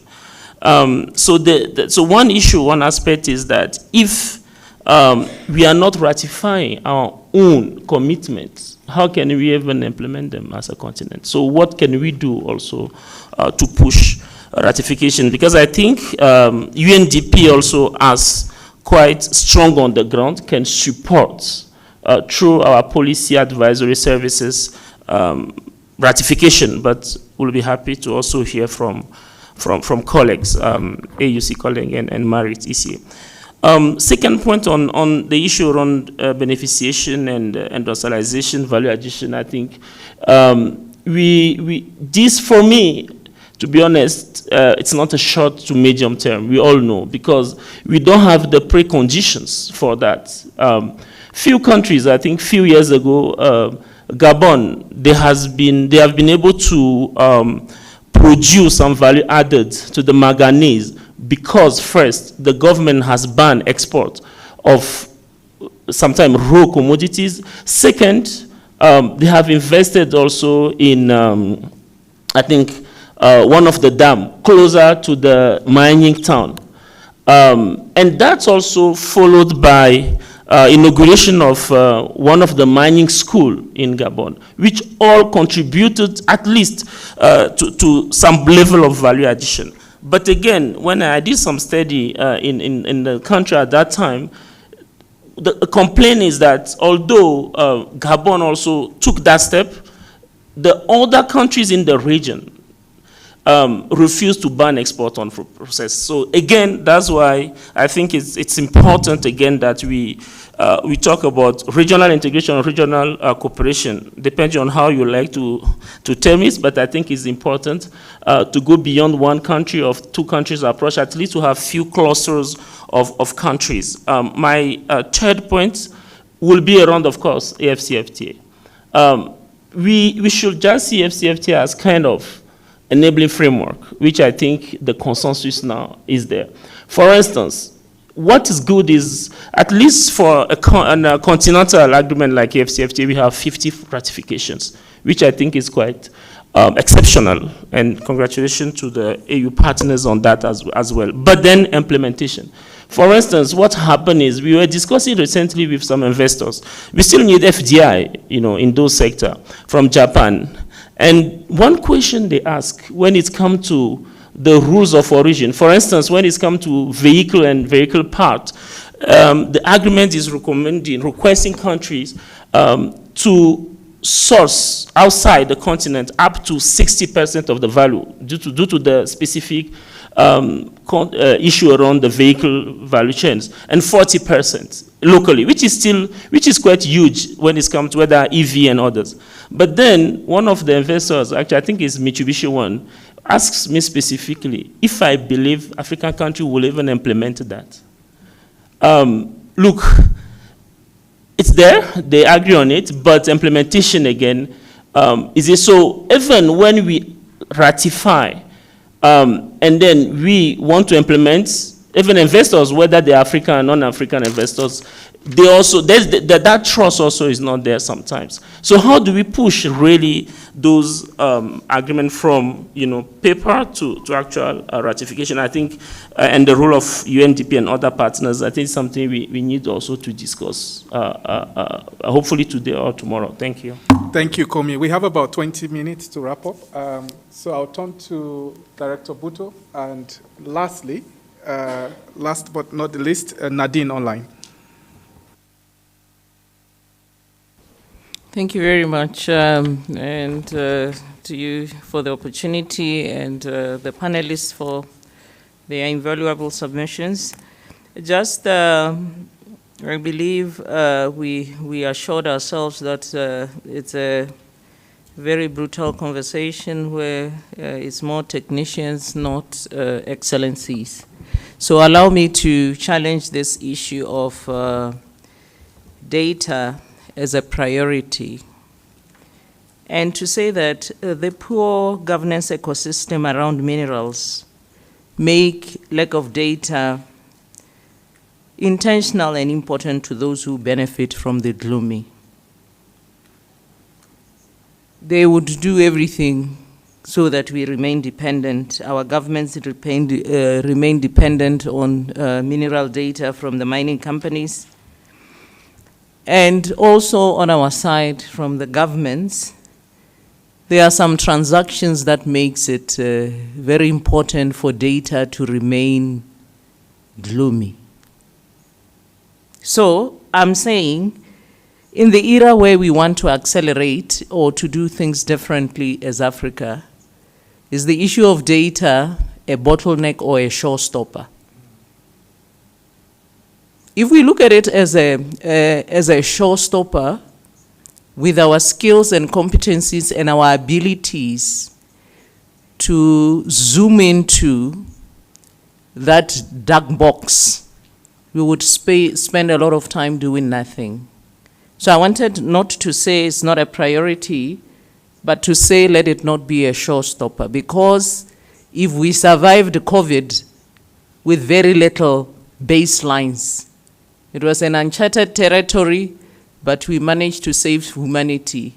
If we take this aspect of our core minerals as a sense of urgency, let it be so burning that the little we have, we still can move a needle with it, rather than looking at it as a sure impediment for us to program the best models for Africa. I want to share that when we were doing the second 10-year implementation plan of Agenda 2063, we deemed or called it a decade of acceleration. And in acceleration, if you consider sports at the starting point, there are people who get medals with poor starts. So it's an era that if we want to accelerate, let's posture and optimize the little, because we will never have the luxury to have more, especially if more is benefiting the other camp.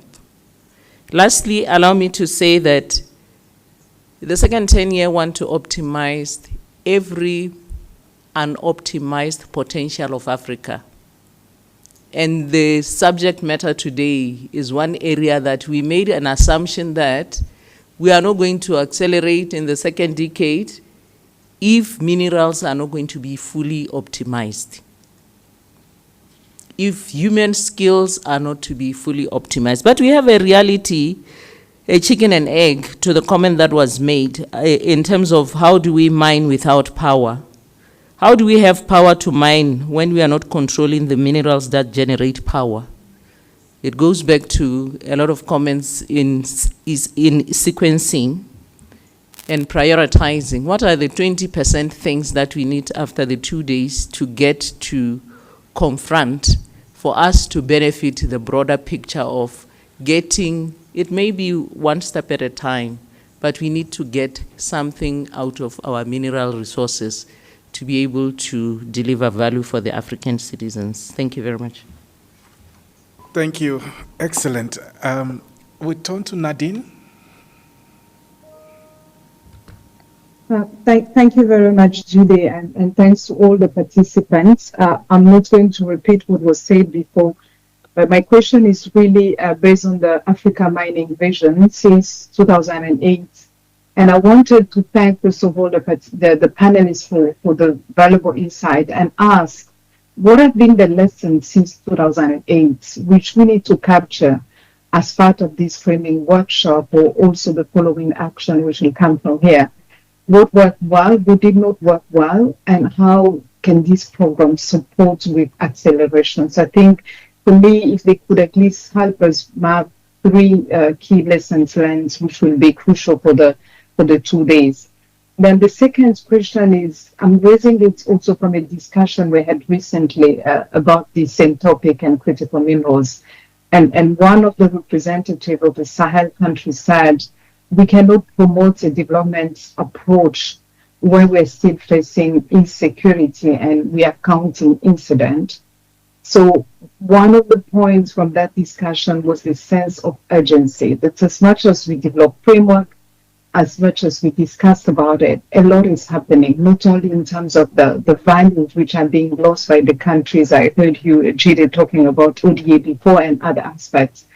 But how can this framework being developed also support in increasing this sense of urgency for the countries from the development approach, but also ensuring that we prevent some of the major losses which are already happening from continuing to happen?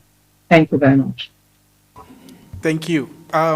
Colleagues, in no particular order, I would want you to respond to what you've heard. I think there are some interrelated questions, observations, but let's try in our overall intervention to go back to the theme of this particular session, which is what should be our development offer. Noting that there are certain issues that are deeply political and therefore should not be a precondition, as Director Boto said, should not be a precondition for progress. So you've heard from all the participants. What are your initial observations? I'll give you 2 minutes each, starting with Moku. So I think I have literally 6 pages of responses, but with 2 minutes, let me point out the African Mining Vision has implementation tools. The very first and most important one is the one that involves data. The African Minerals and Energy Resource Classification Framework. It's how you meet the financing of your mineral value chains from your own capital markets, if you are to develop your capital markets. Just by that response, a few things are going to come into play. Data, unfortunately, Madam Director, is a showstopper when it comes to minerals. You will not invest in a mineral value chain if you do not have reserve data. Reserves and resources are 2 separate things. Reserves is an actual legal term. If you tell a businessman you know that a country has a particular amount of reserves in any mineral, he can take you to court and you will be jailed. The term reserves is the showstopper on how you do this, and you can only get reserves if you have done exploration. Exploration is not funded by companies. Exploration is funded by speculation. That is why companies are listed. If you are not aligning your capital markets to your reserve classification document, no company or government can invest in exploration. That is why we need to develop our capital markets in the continent and have them speaking to each other. A Nigerian should be able to invest in the Botswana Stock Exchange. A Tswana should be able to invest in the Kenyan Stock Exchange seamlessly based on resource classification data that is within the mineral, that is within the jurisdiction they want to invest in. That is how data then becomes the showstopper. That is how it links to capital development markets, and that is how it forces us to have no choice but to link our capital development markets together. So that's the only way I can do my 6-page of responses in 2 minutes. So I'll leave it at that for now. We would have more opportunities for engagement over the next couple of days. Marit, over to you. Okay, it's going to be hard in 2 minutes, but yeah, to the questions on the AMV, I know Maxwell raised it, Nadine.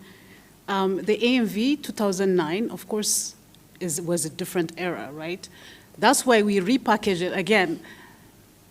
If you look at the African green mineral strategy, it's a repackaging of the AMV, but made it more strategic for the energy transition and climate. If it's really comprehensive, it's really comprehensive. A strategy looks at it from the whole value chain perspective. And to your question of that geopolitics change, that's why we came back with a more robust strategy. It even has, it tells you from bauxite to alumina how to get there, what kind of skills you need, what kind of technology you need, what kind of even capital you need. It's very, very much there. And the geopolitics being there, we don't want to be, that's the position of Africa. We're not taking sides, right? We're just going, if you are with our strategy, we go with you. And to other, there's so many, and the negotiating thing is also something, the capacity building on negotiating that you raised. There's another institution doing the same thing, Africa Legal Support Facility, which is under AFDB. We also work with them. This is the thing that I'm trying to say. We're trying to have a coherent, because we don't want, this is their core job. The Africa Legal Support Facility is to support negotiation. But are countries appealing to them? Not much so. We're not even sure why. Some countries do, but some don't. Because of the geopolitical nature of it, sometimes it goes direct. And to talk about governance is the biggest issue.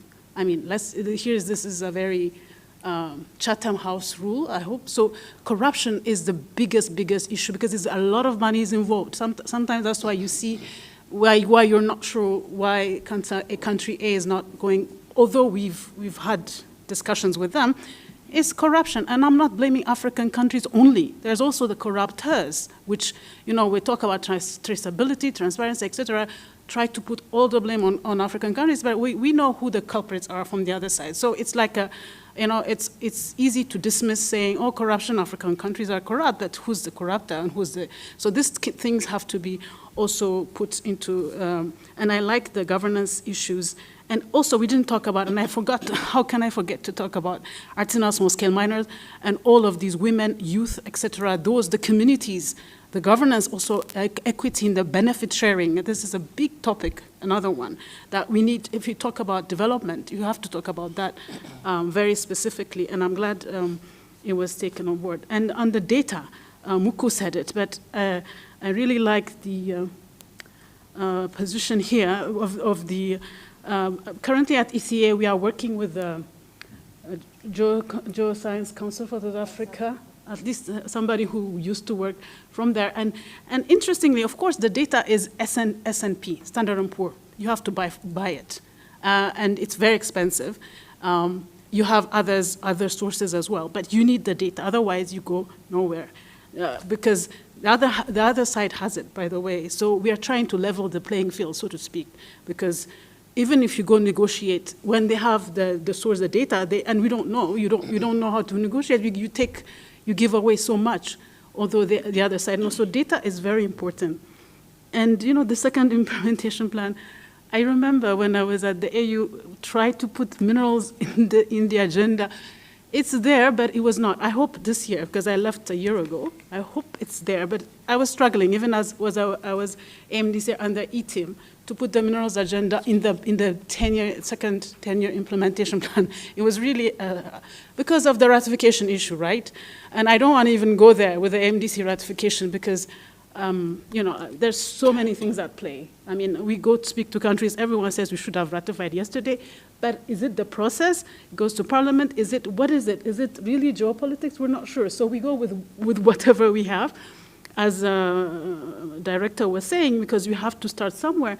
And if it's the FCFTA Secretariat that is ratified and is going to go, let's go with that. They have now critical minerals as part of their portfolio. I'm happy to be in another working group with the with the AFCA Secretariat. I'm trying to think coherently. It doesn't even matter where it sits, we just want the agenda to go forward and to have that kind of lifting. So wherever the space is, at least let's speak with one voice and let's get on with the program. Yeah. Excellent. Thank you, Marit. Chris. Yeah, thank you. I'm just going to pick up on the point that was raised on Botswana, that institutions matter more than minerals. And there's not a huge amount of research on the mineral space, but certainly on the oil and gas space.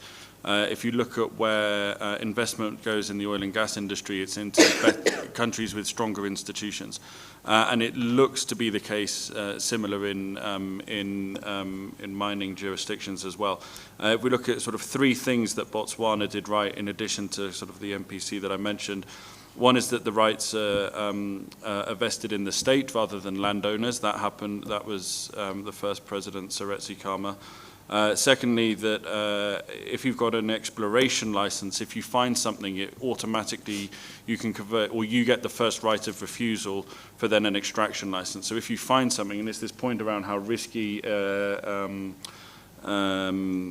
exploration is. In Botswana, if you find something, you then have the right of refusal of the extraction license. And that's not the same everywhere. So in a lot of places, you find something, and then the state says, congratulations, you found this, but we're going to ask someone else to mine it. So that is that conversion. And the third thing which came out of the political formation of the country itself was that royalties paid to the central government are distributed across the country. Now, that's partly because the first president came from where all the diamonds came from, and he wanted to then build political alliances across the country. But that doesn't happen in every country. So if you look at the DRC and the way in taxes and royalties are paid in the DRC, they go to Kinshasa and they're supposed to be reallocated back to the provinces, and they're not. And when they're not, what that then does is incentivize informal tax collection by local authorities. And I think that's where we come sort of full circle to this point around why data is important, because, yeah, there are incentives for why data is kept murky and kept hidden. There really are. And companies also often will only report what they can measure. So, and they all report in different ways. So if you look at how EITI, for example, receives data, companies are measuring things like, some are measuring their emissions, some are measuring tax payments, some are measuring, quantifiable metrics that they've just sort of pulled out to say, okay, we can measure this. And at the moment, even within those bodies, there's not a unified way of actually reporting on that data. So that's that's really important. And the other reason why it's really important is that it's a prerequisite for international trade in a number of cases. So if you're exporting tin, tantalum, tungsten, gold out of DRC, you have to declare the verification of provenance and responsible sourcing for material to be conflict-free, both under US legislation and also EU. The EU is trying to put on a table, and so is the UK, this idea that, well, the Americans are really security-focused and China's very mercantilist in this respect. We're trying to put forward an offer of that we somehow have a better ESG offer. The reality is it's much more blurred, and the Chinese are increasingly cooperating in those Western standards. So, for example, the Chinese CMOG mine in DRC was the first mine in Africa to get the copper mark, which is a verification of the copper for the copper industry. So some of the geopolitics is starting to blur, but it's coalescing around this idea that, irrespective of where you're from, responsibility matters for your social license to operate, as well as for all of those developmental linkages. And in order to verify that externally, you need to have these data processes in place. So I'm a bit more middle ground of, is this a showstopper or is this a hiding to nothing? I'm a bit, classic Chatham House, on the one side this, on the other side this in the middle. But, it's a really important point. It's not going to resolve all the issues, but without it being part of the conversation, it becomes increasingly difficult now. And in 5 years' time, in 10 years' time, it's going to be really, really impossible to have a conversation about this without having that idea of who owns the data and how is it stored, managed, and have ownership on the continent itself. But yeah, thank you. No, thank you so much. Maybe they deserve a round of applause, don't they? You know, this is probably my seventh conversation on critical minerals in the last 1 year, 12 months, right? And these are those, I think it just shows that the world is moving really fast. And it seems to me that the world is leaving Africa behind. Despite the fact that Africa is the epicenter for global innovation and solutions. Based on what has been said, I think that's probably one of the most sobering conclusions from this conversation. But at the same time, I also think that it's important that we identify, no matter how hard it is, we identify socio-economic opportunities that can be realized despite geopolitics and despite the political economy that continues to persist. I think this is really what this session has really spotlighted. And let me leave you with 5 very quick opportunities that I see from a development lens. The first is that the definitional disaggregation of critical minerals ought to be part of our offer for Africa. It's an important point to raise. I think it's not something that can be solved in this room over the next 2 days, but it is one that should be part of our programming. What does Africa require, and what should be critical for Africa? I think it's an important point, and it would be a subject of several debates. So whether it is derived through what Muku said, really around existing normative frameworks, or we are creating new frameworks, I hope not. It has to certainly be part of our conversation. The second point, which I think is really key, is that for minerals to support or accelerate development on the African continent, it cannot be sectoral, right? So the value that we are placing on minerals must be linked to jobs. It must be linked to energy access. It must be linked to industrialization. It must be linked to climate goals and more, right? So that integrated multi-sectoral approach is one that will be important as part of our development conversation. The third point is really where I see some concrete programmatic opportunities, and so much has been said already, but just allow me to mention a few. The first is around data, but data not as a precondition for progress, but data is important in order to promote data sovereignty at a continent level. Conversation around how do you facilitate, or how do we facilitate value addition? How do we facilitate financing, skills development? How do we support capital, or access to capital, and how do we facilitate regional cooperation? I think that those are some, opportunities that could be identified. The fourth point is governance. UNDP has a governance mandate. How do you foster macroeconomic discipline, as Lovita said, but also strengthen institutions to better deliver Africa's development through critical minerals? I think this is something that we need to unpack a bit more. And my last point is around facilitating negotiations and building partnerships. I think this is one aspect that has been talked about. We have the Africa Capacity Negotiation Facility through the African Development Bank. Is it useful? Why is it not working at scale? We need to do a diagnostics on that. And is there a way we can complement that ongoing effort through our country offices as UNDP? Those are conversations that needs to be held. How do we help government build the right partnerships? Partnerships that are built on equity and inclusion. I think these are also aspects that we touched on.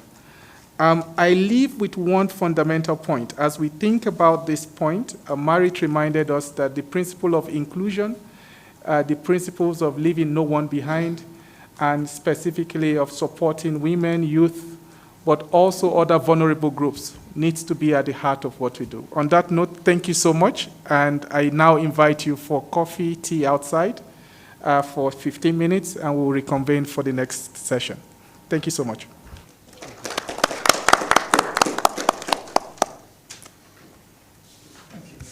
No, that's very good.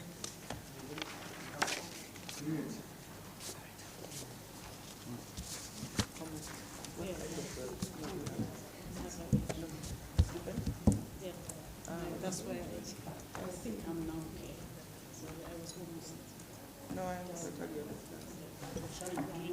Yes, please. It's about sharing. We'll be back, man. Because I need it. No, I'm fine. I'm so need to get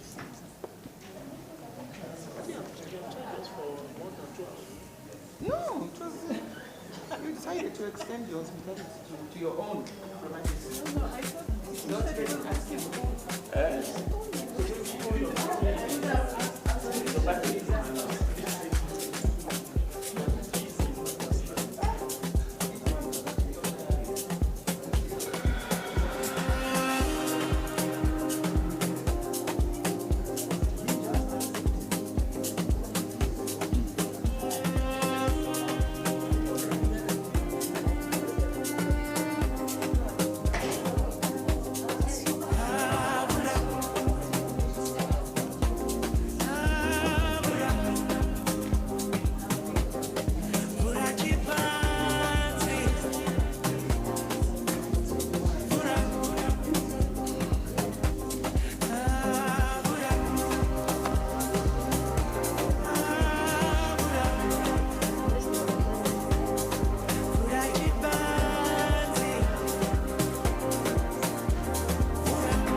Chop, chop, chop, chop, chop, chop, chop, chop, chop, chop. Good man.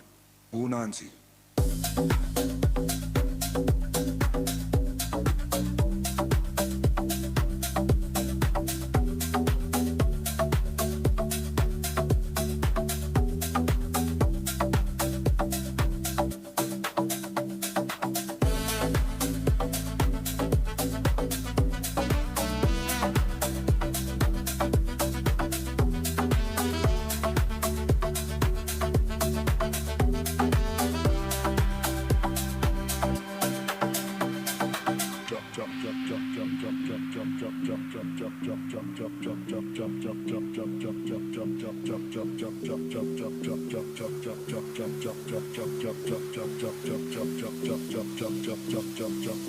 Good man. Bonanza.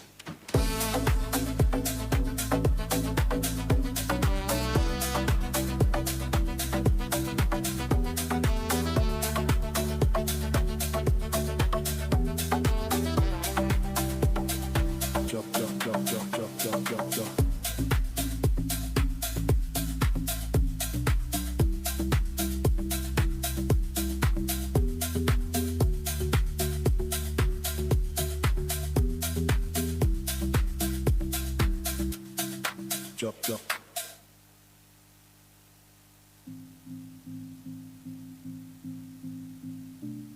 Yeah. Good man.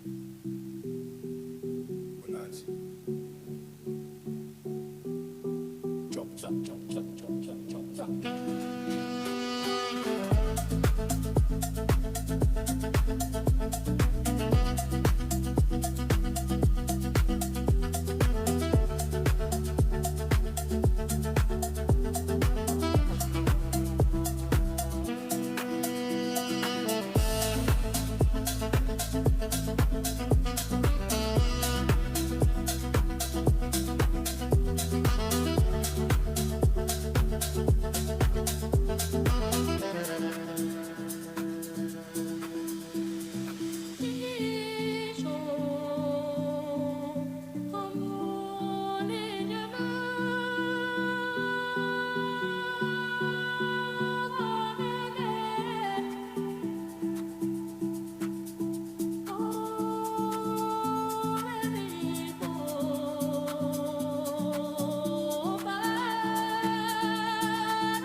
Chop, chop, chop, chop, chop, chop, chop, chop, chop, chop. Good man.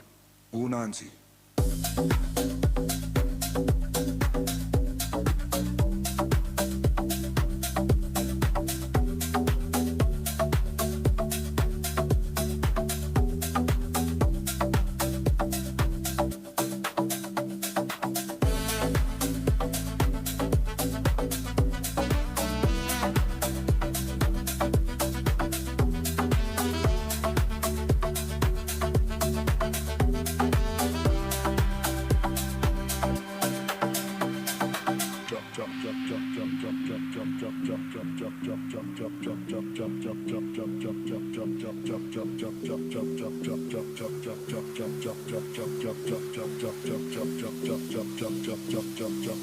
Good man. Bonanza.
chop, chop, chop, chop, chop, chop, chop, chop, chop. Good man.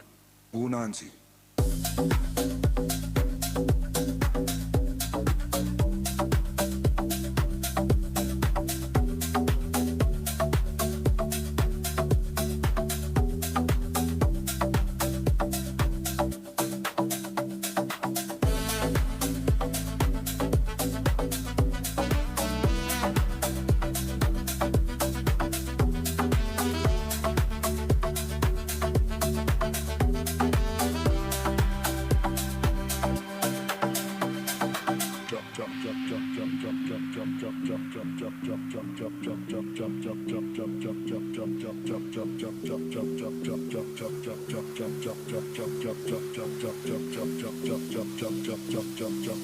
Good man. Bonanza.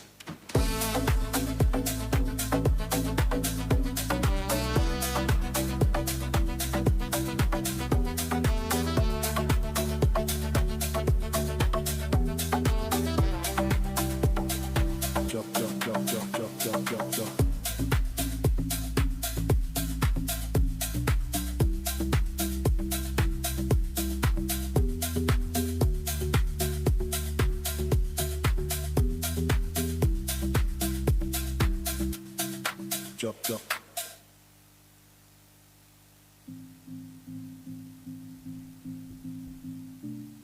Yeah. Good man. Bonanza. Chop, chop, chop, chop, chop, chop, chop, chop.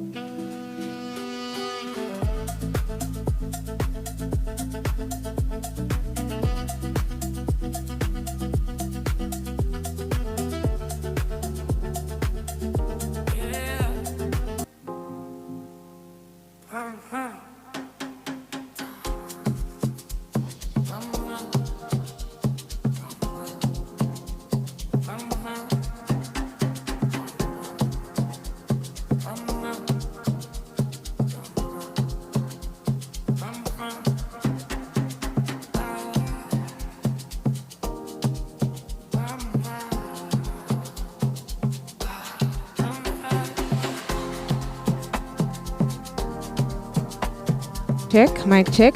Dear colleagues, please come inside. We are about to start. Dear colleagues, please come inside. Dear colleagues, please come inside. We are about to start.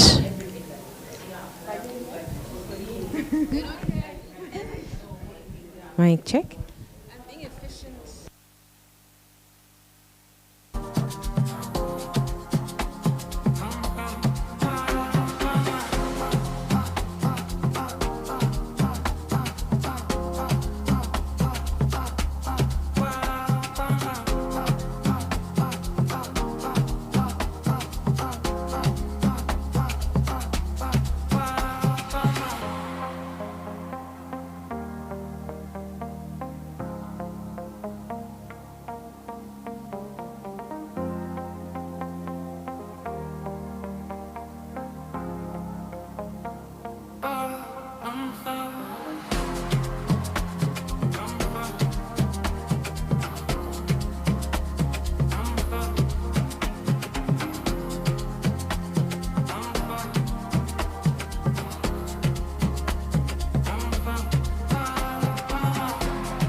Right, colleagues.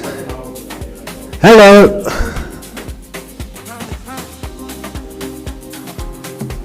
I don't know about you, but I really enjoyed the previous session. So welcome back, colleagues. The previous session was asking quite a big question. Why critical minerals matter for Africa's development? This session that we are getting into now will ask a smaller but hopefully sharper question as well. And that's, where exactly does the system fail? During break time, I was listening to a few colleagues who were talking about, and all these conversations. And they mentioned a few things. Could a coordinated program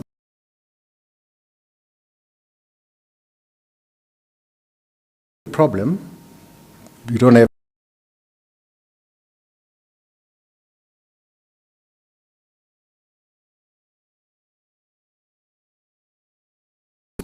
but we're here. ACMP.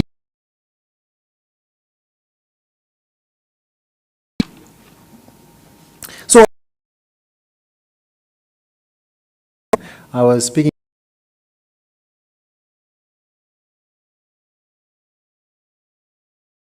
fast type. So we're going to, we've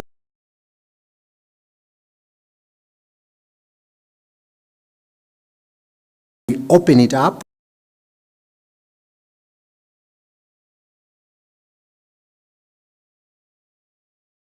Than introducing themselves.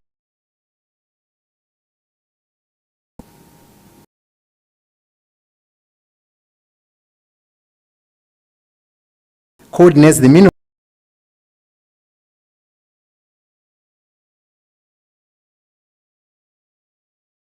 on the ground. That's so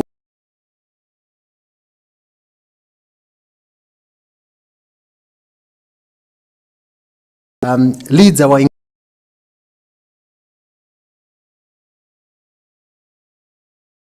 you see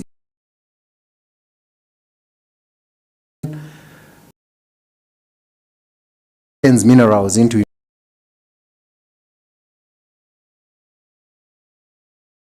have a view about that.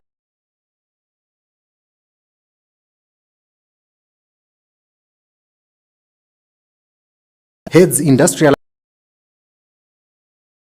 and economic decades of working on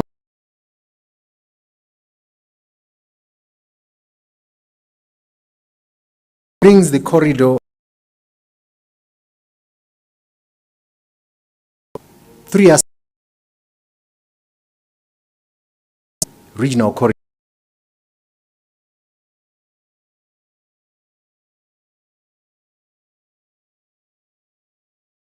This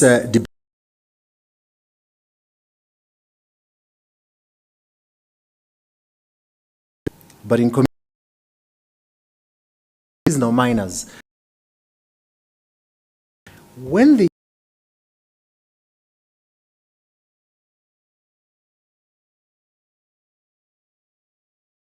what is the thing?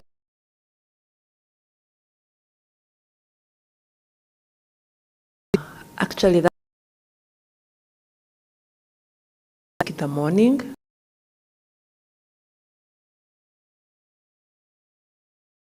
Matters where you for sure when I saw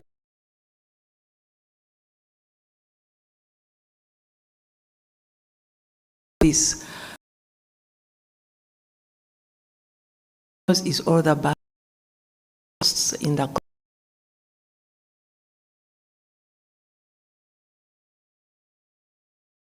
is not shy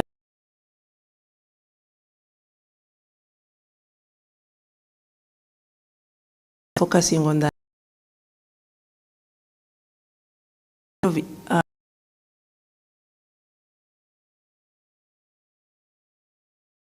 there is a sense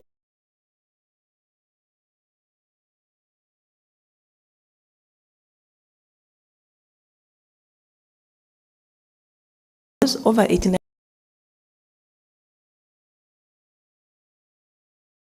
not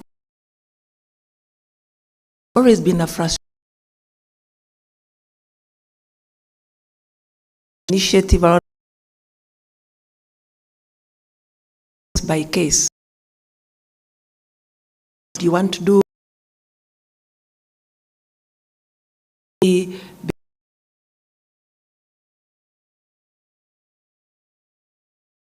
meet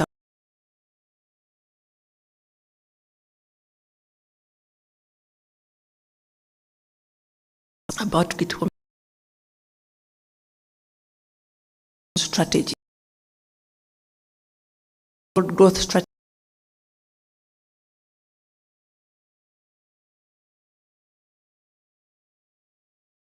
Yes, communal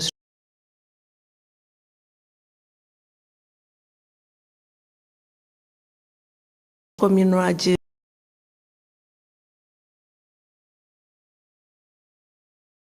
yet when I'm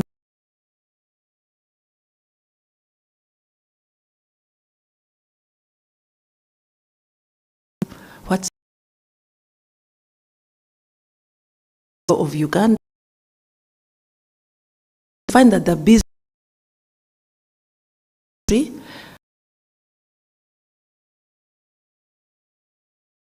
collaboration got the ministry you and invest yet of course of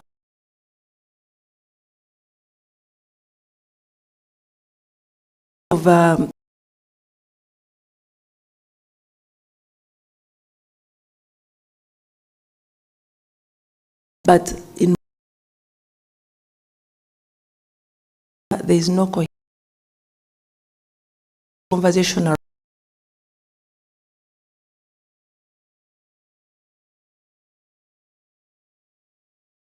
stars.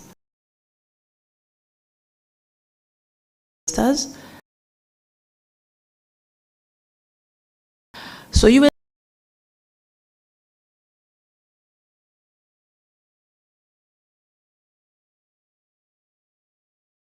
initiatives that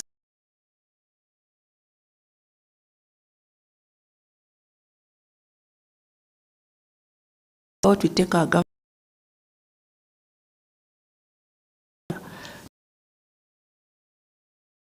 percent that instead of us writing another policy brief and we present at a breakfast meeting and we walk away, how about we invest resources in carrying the PS, permanent secretary, we carry the association of ASM, those are artisanal small scale miners, we carry people in the Ministry of Finance, we just have a little desk in the Ministry of Finance, tagged mineral development, but the officers really, it's more of like a clearinghouse for maybe foreign investment. Above the country, and looking at how money flows in and out of African economies. When you open the newspaper and read about another lithium offtake or another cobalt deal, what is the thing you wish more people understood? What is the part of this story that worries you the most?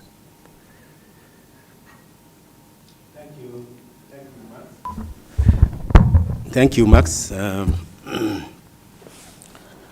I really liked what was said previously, to say that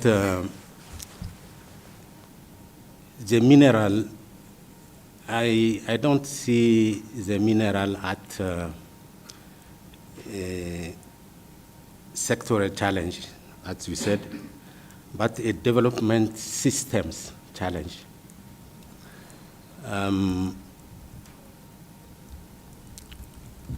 When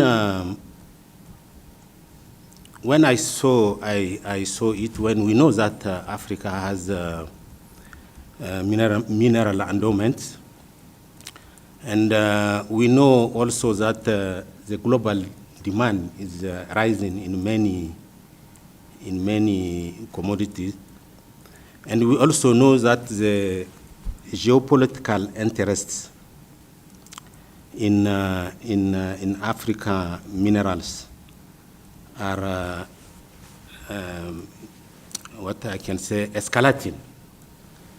So, but the strategic question for me is different. How really Africa can convert this instance into really structural transformation, productive capabilities, as we said, job creation, value change, and long-term prosperity. So that's for me the real development question. And as a system transformation agenda, we will ask a different question. We ask what institution need to work differently? What regional corridors need to be built? What firms and supplies need to be developed? What skill systems are required? What financing instruments are missing? What policy incentives are needed? What partnership can unlock value and at scale? And how do you make sure to communities, MSMEs, youth, women, and workers, and can become how this group of population can be become the central of this agenda. So it's why from our inclusive growth and extractive team, we are approaching our portfolio work on this. We are moving from isolate project to more integrated portfolio logic. So when I think I look at the African Critical Minerals Program, as I said, I do not see it only as a program about mineral. I see it as the potential portfolio of system change in the different countries. Thank you. Very good. We'll come back to that. Kosi, I see colleagues are giving me institutional answers here, and I want you to talk a little bit from you. What do you think? UNDP has been arguing for Africa's industrialization for longer than some of us in this room have been adults, actually. It's been quite some time.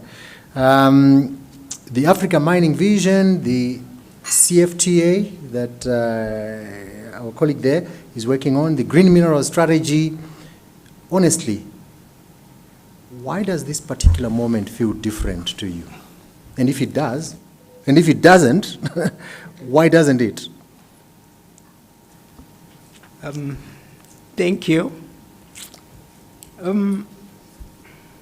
I would say right now it feels a bit different, but I have to be cautious. You know, over the years we had the right, we've seen industrialization as aspiration. It was framed as aspiration because we believe that we have the right resources. We know we have the resources. We have the market, we have the population, and also we have the political language. That's where EMV derived from, because members, they believe that they have to do something about it. But the missing gap in ensuring that we move from just political declaration to action is lack of execution. And you can notice across the continent, for 18 years, we're still lamenting how MV is not implemented. And how to move what we call continental ambitions to actual project transformation, create the industry that respond to the need of Africans. We never moved the needle because we were still aspiring to, and we are still thinking of what are the impediments for us not to move. So it has been a challenge. And if you go to ministries, they will tell you thousands and one reasons why they cannot move the needle. So for me, at this very moment, what I see, there's a convergence of a number of things. Particularly, you look into the global energy transition. So the mineral that we call critical are now the mineral for the future industrialization. Also, you look into AFCTA. For me, AFCTA is a platform whereby we look into regional combination or regional alignment to create value. It's not just about one country deciding that they want to set up this plant or that plant. But if you take the regional lens, then you have more value than what you one country, because you have the resources, we have the commitment, and we have the political will, and the regional resources, labor, and name them. And also, the third one is also about the new generation of Africans have become very assertive. It's not a government that are assertive, because we ask the right question to say, why are we not industrialization? And that triggered to the level whereby government are now saying, we need to do this, we need to do value addition, we need to go green, we need to do that. But for me, the new thinking of the new generation has shifted the discussion from aspiration to action, which means that we are moving in the right direction, but very, very slow, and which that's what I say. I have to be very cautious in terms of how we feel about that, and particularly looking at the change, the way we work. And there's a lot of duplication among institutions also, like development institution, and also at the regional level, whereby we look into countries that compete against each other. We look into issue of coordination. We look into financing. What time do we receive the financing? Before the project preparation or after the project preparation? Or when exactly and what type of financing do we need at what time? So if you don't measure that, time that properly, then we will have elephant in the house, in the room, whereby the project becomes white elephant because the timing is not appropriate. So, good. For me, it's very important that we look into those different aspects and looking in such a way that we don't miss this opportunity. It's just opportunity, and if you're not properly timed in terms of our action, then it's going to be the same story that we always have to say. So for me, it's not about vision. We have so many visions. We have so many aspirations. I feel different, particularly because the new generation, the new thinking, the new resources that we have will lead us to a better program development, implementation, and linking that to new way of doing business, whereby I talked earlier about asset class, I talked about resource mobilization, also the type of industry that we need to implement. Good. So that's what I want to say. Thank you. Gen Zs are changing the playbook for a lot of us. So we've had 3 vantage points. The country office watching opportunities slip through, licensing processes. And I like that you said, there are artisanal miners here who are not in the room, but you bring that into the room. We'll get a chance to go further into your examples. The regional economist watching capital miss the continent. Isiaka, thank you. I think that's a very important perspective there. What does the institution need to work differently? You're asking the right question. And the continental architect watching frameworks pile up, if you like, than projects. And, that reflection on what has changed, why is this moment important, I think it's a good foundation for the rest of the conversation. Let's go to round 2, same order, same time, discipline. Yeah? And we want to look at where does the system actually break? So Hope, take us inside Uganda for a moment. You are a country office. You are working with the Ministry of Energy and Minerals. You are surrounded by good policy, decent will. You know, nobody wants to wakes up and says, my job today is to just make life difficult for Ugandans. You are also facing the reality that there's not nearly enough capacity to act on many of the priorities that we want. So what is the one thing you cannot solve from where you sit? What is the gap that, if a continental program closed tomorrow, would change what is possible in Uganda the day after? Would anybody miss us? It's a good one. Definitely. I think from where I sit, the biggest problem is a coordination problem.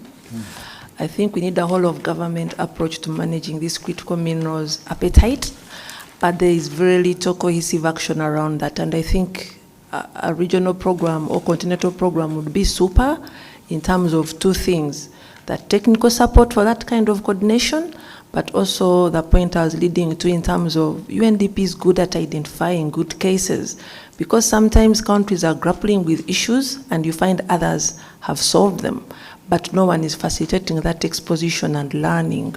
So in terms of connecting really countries to learn from each other and implement successes, but also learn from people's failures or the first movers' failures or challenges would be super. And I think if that is done at scale, it will really transform how Africa or Uganda actually harnesses these critical minerals. Yeah. Very good, very good. Now, and that gives me a good segue to Isiaka there. Isiaka, Hope has named a country-level gap, yeah? Coordination, you said. Now, let's lift the camera up a little bit.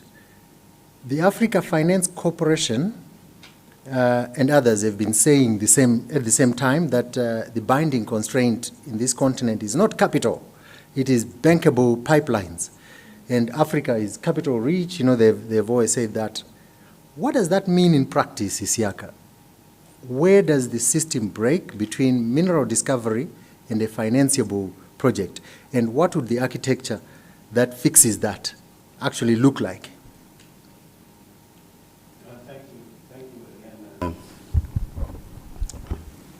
Thank you again, Max. I think maybe before I go through this question, I think sometimes I question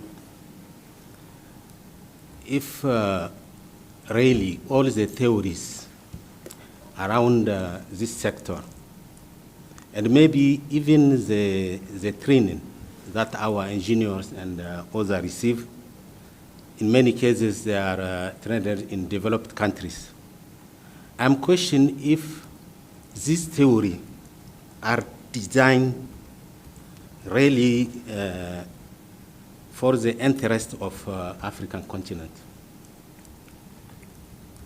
So it's why, for me, there is a prerequisite, which means that we have in the continent really to create our own knowledge on this sector. How really we can create our own knowledge in terms of what is our perspective. So this is the first point. The second, I think it will be good that we talk about the policy coherence gap in the different countries, because this sector is in the intersection of different policies, and we have to analyze, really to review the coherence between all different policies around this sector, and which we can really view that through the national development strategy in the different countries.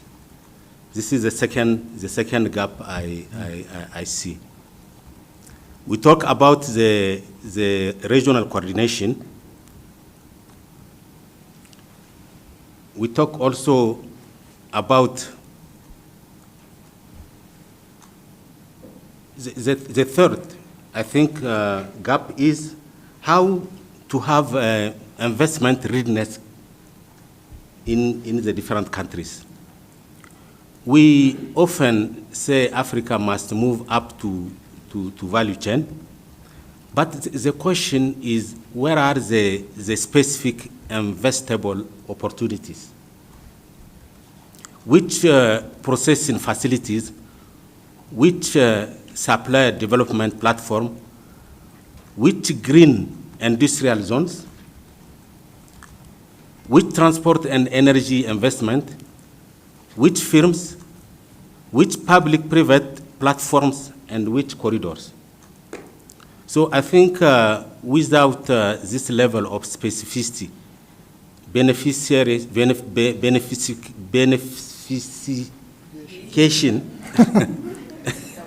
we need a new word there. It remains, like a phrases that rather than an investment pathway. So part of the development role is to help move from aspiration to pipeline. So by identifying and structuring, sequencing, and de-risking opportunities that can attract the right kind of capital. Thank you. Thank you. And colleagues, some of you might have questions. Please note them down. I'll come back to you after this question to Kosi. Kosi, hope has shown us where country office hits a ceiling.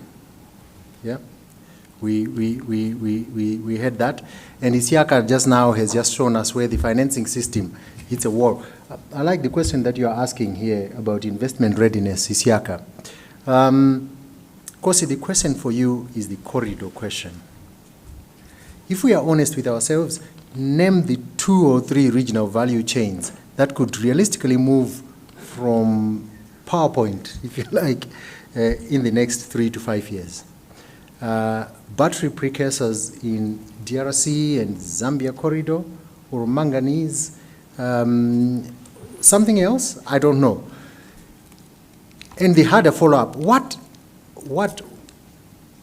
is the single biggest thing standing in the way, Kosi, of those chains today? Is it standards? Is it logistics? Is it political alignment? Or the fact that Africa keeps negotiating, with rules from the past? Thank you. I think we have to be very disciplined here. And we have the temptation of to name every mineral and every corridor, and which often doesn't lead to what we want to achieve. That's my personal view. Of course, if you are saying that we have to, the next 3 to 5 years, the one that jumps out of people's head is DRC, Zambia. And my concern, though it may bear fruit, is that are we having it is because we have a 2 mineral economic countries next to each other?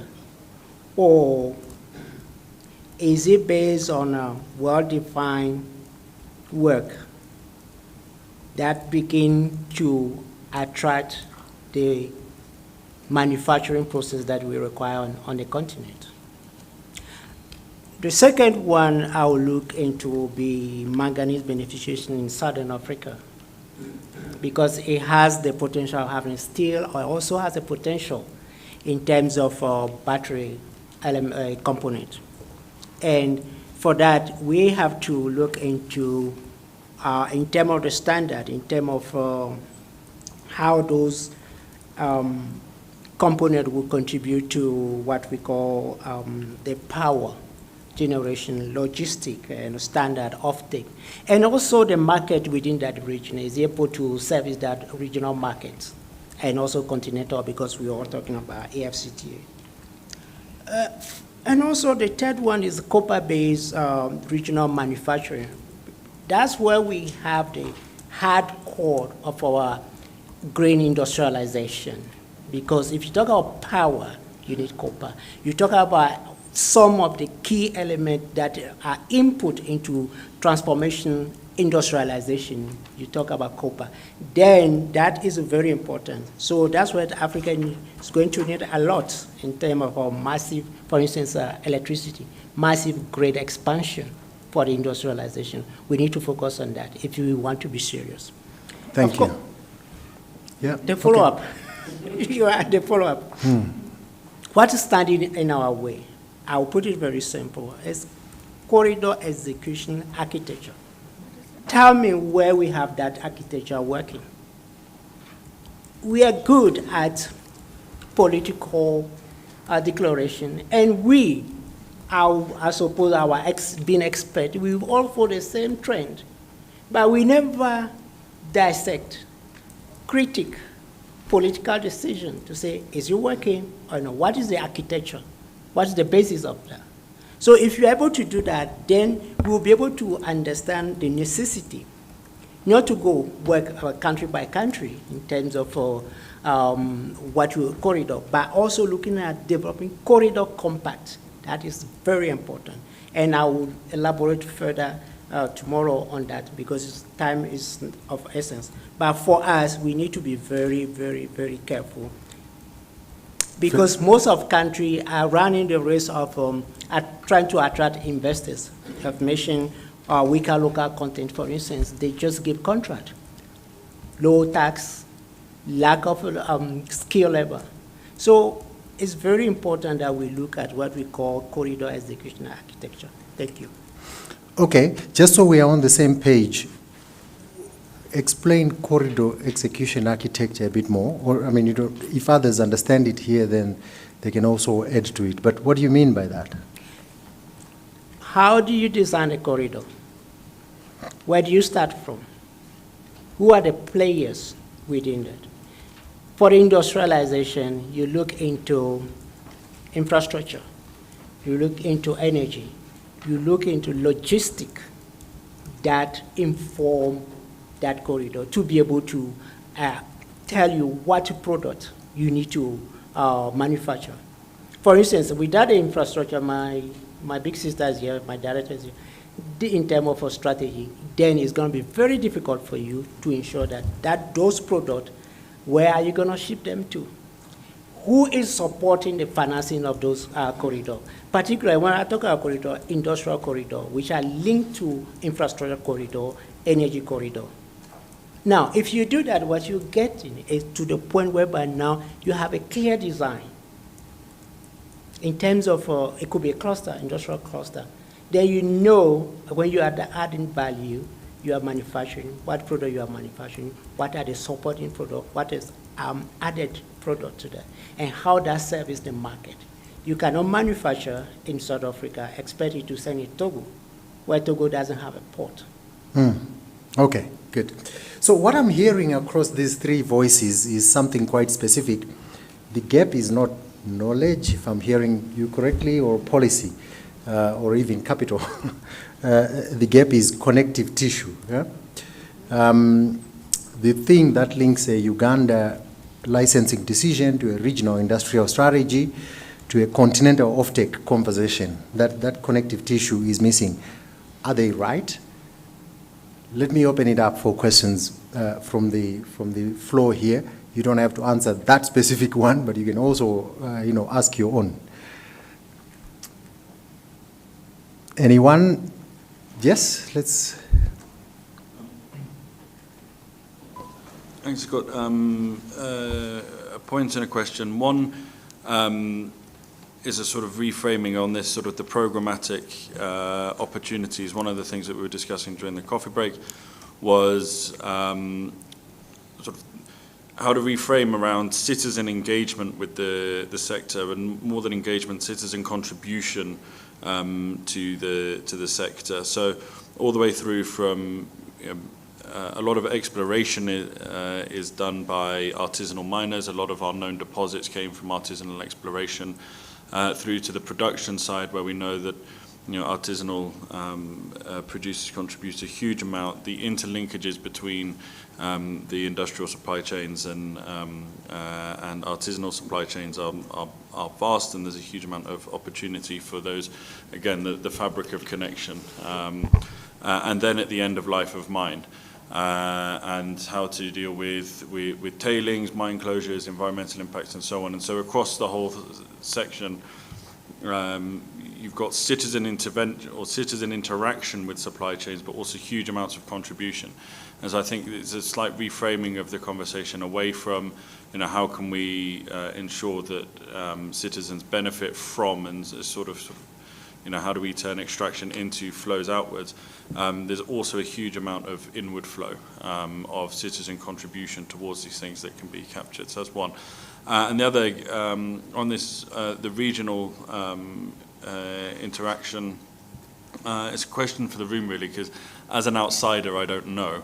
But are there examples from either UNDP or from other regional organizations of interministerial learnings from other sectors and interministerial trading sessions, but at the technocratic levels?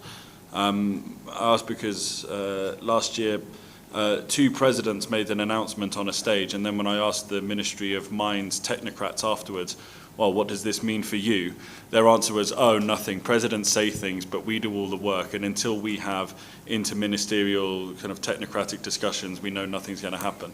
So that's a question. It's like, are there experiences from agriculture or from other areas of bringing the technocrats from ministries together for learnings around specific topics? Thank you. Very important questions that you're raising there.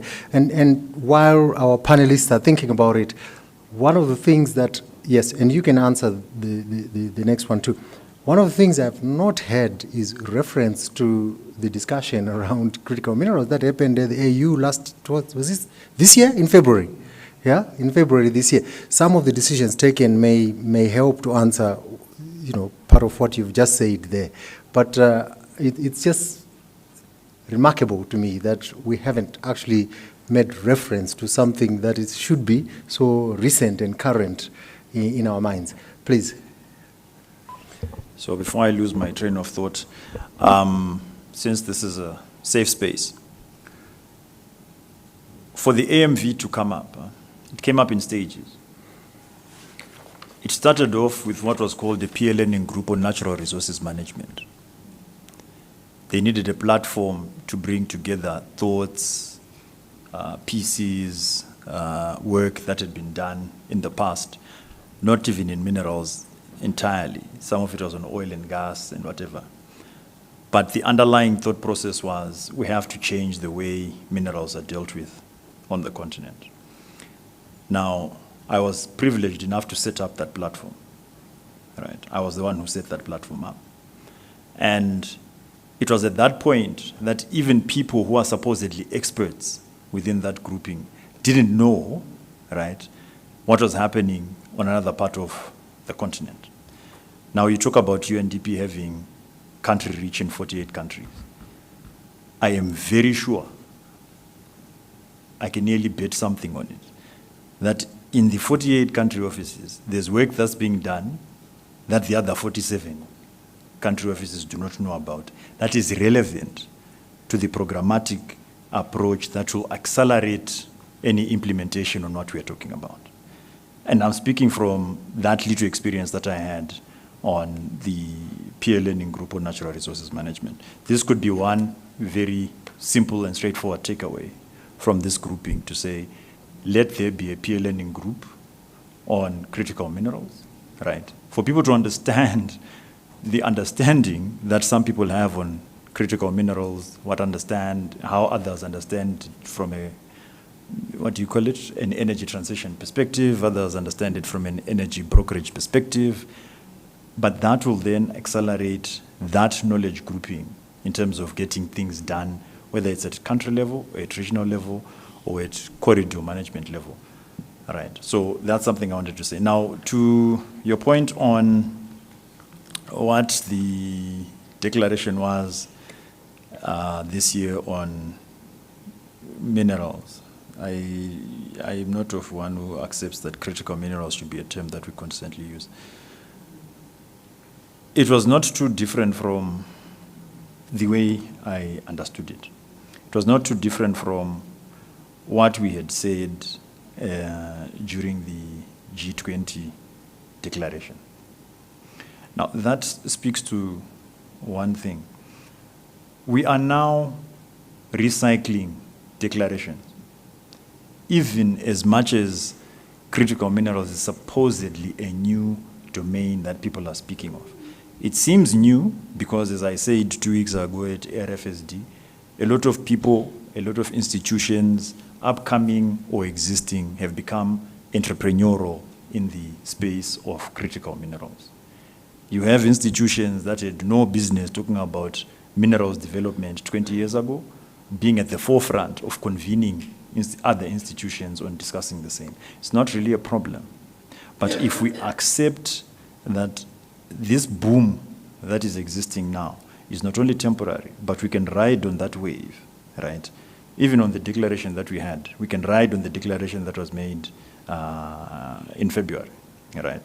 But if we as a collective always remember that it's a boom that we're riding, it's a cycle that at the moment we're at the very top of it before we get to the trough, we have to win on our way either downwards, or if it's currently plateaued, we keep on winning until a point where we know things are going to go down. But we have set things in motion that are getting traction across industries, across sectors, and all that. And then finally, the issue of governance. So the mineral governance framework, when you are having an assessment on how the AMV has actually been implemented in a country, you have no choice but to bring in a minimum of 6 sectoral players, right, or 6 ministries to actually have an understanding of how the AMV is working in that ministry. Ideally, it should be coordinated by the Ministry of Planning in a country, but we are seeing how, as AMDC and partners, we have to catalyze that particular process. But you have to have the Ministry of Finance and the Ministry of Industry, Ministry of Mines, of course, who seem to take a lead, or natural resources. Ministry of Transport has to be in there. And all these other players that are effectively going to deal with cross-sectoral minerals development have to be in the room to do that. And that mineral governance framework, as we have done in 11 countries so far, has shown that that coordination is necessary. So this could also be a group that supports the mineral governance framework implementation in different countries that are remaining for the assessments to be done. Good. Well, Jide, that's something for you to think about. I mean, the point you're making is well taken there. There may be a coordination issue, not just at a continental level, but even within UNDP. How are we doing that? You might want to think of whether we might want to have a critical minerals champions network. You know, Good. So let me not go there. There was one question there, then I want to go back to the panelists. Was there another question? Oh, there, sorry.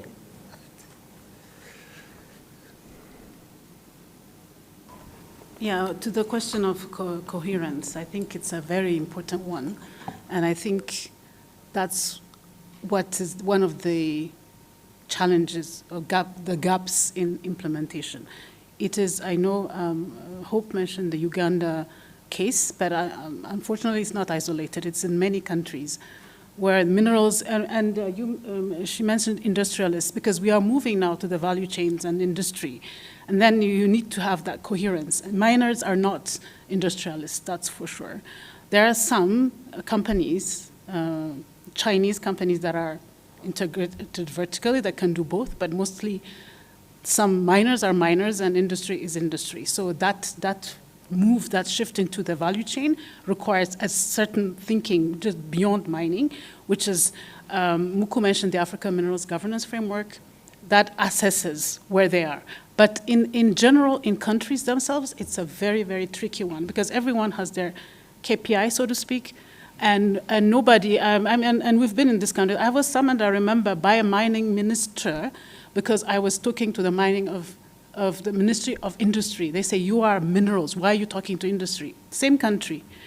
So I think the CMV, because we have a lot of instruments, a Country Mining Vision Guidebook, which is another instrument that was developed under AMDC when it was at ECA back in 2015. It advocates for a process where, it has to be at the level of beyond, above the ministries, either at the Prime Minister's office or a president's office, depending on which country it is, because it needs to be coherent at that level. Otherwise, everyone trying to champion and try, even like some of the trade ministries, like some of the minerals are in the trade, some are not, some industry. It's very, and it has to be, of course, we have to coherence with the environment, coherence with the infrastructure, coherence with the skills, education, etc. So it really has to be anchored. That's what the CMV guidebook country advocates for, having a platform beyond. Now this is country. So now the region, it gets even complicated. But there's a good example since we are SADC. And I think regional economic communities should have been invited here, at least. I hope you try to invite them because they are the ones who should be championing the regional. SADC has a regional mining vision, but it fell short of harmonization of policies. Still, countries have their own policies. It's not harmonized. Some countries do, but some don't. Well, it's a whole lot of complication why SADC is not there, because we've had that conversations, but they reviewed their SADC mining code, and it's really, because we were there in the room, it's aligned with the. Of course, it was aligned with the AMV way before, but now it's even aligned with the Africa Criminal Strategy. It was in February. So all these things have to come together. Now there's another one that came under radar, approved at the AU Summit. The last one is that industrial policy is now under AFCFTA. I don't know, it went very much under the radar. Why this is important? Because there is there's always mandate issue. Who does industrialization? There's a ETIM under the AU that's supposed to do industrialization, but it's a policy at the high level. Who does the regional value chains? Who does? And now it's gone to the AFCF Secretariat, which, in my point of view, is a very good one, because I believe if we get our acts together, it can be done under AFCFTA. It's ratified, it's well known, everybody talks about AFCFTA, so I think it's a good place to start, where the anchoring. So all of us, I think, should be anchoring on that, because now they have a mandate to do industrialization policy. So I'll end here. Yeah. Much. I think that's very helpful. Jide, did you want to talk about this or you talk about it? Oh, yes. Okay, you have 1 minute.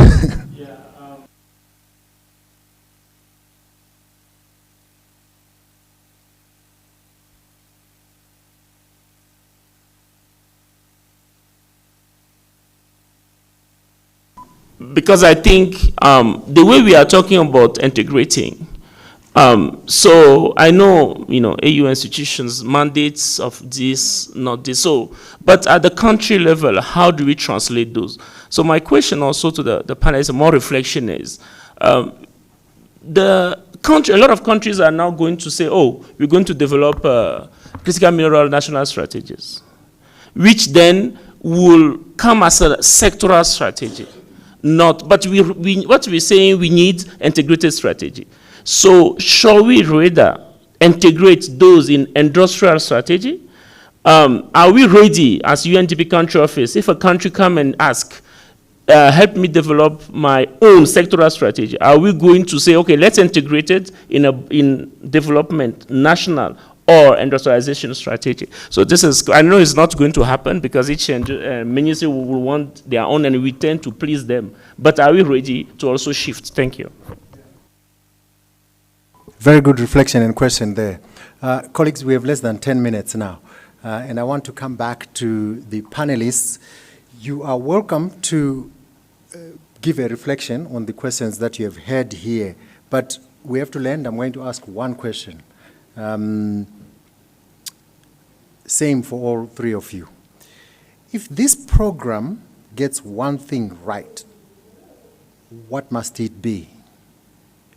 And if it gets one thing wrong, what would that be?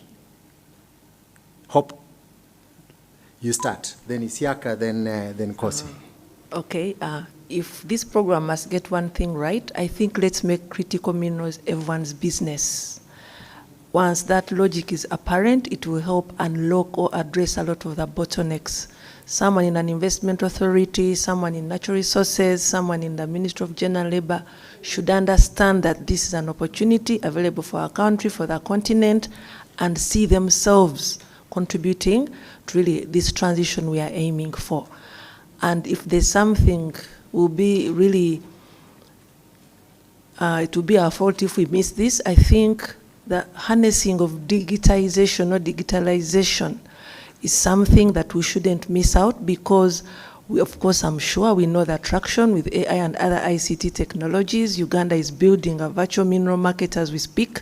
So UNDP must not actually miss out this opportunity to leverage our work in digital streams of work to make or accelerate some of the outcomes we want to achieve.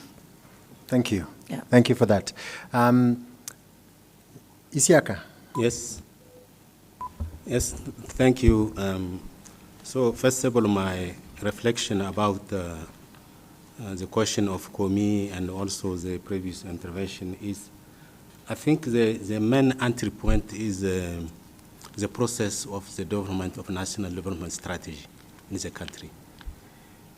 It's where really we can ensure the policy coherence between the different sectors, and also to see how through this process the real orientation, the guide orientation can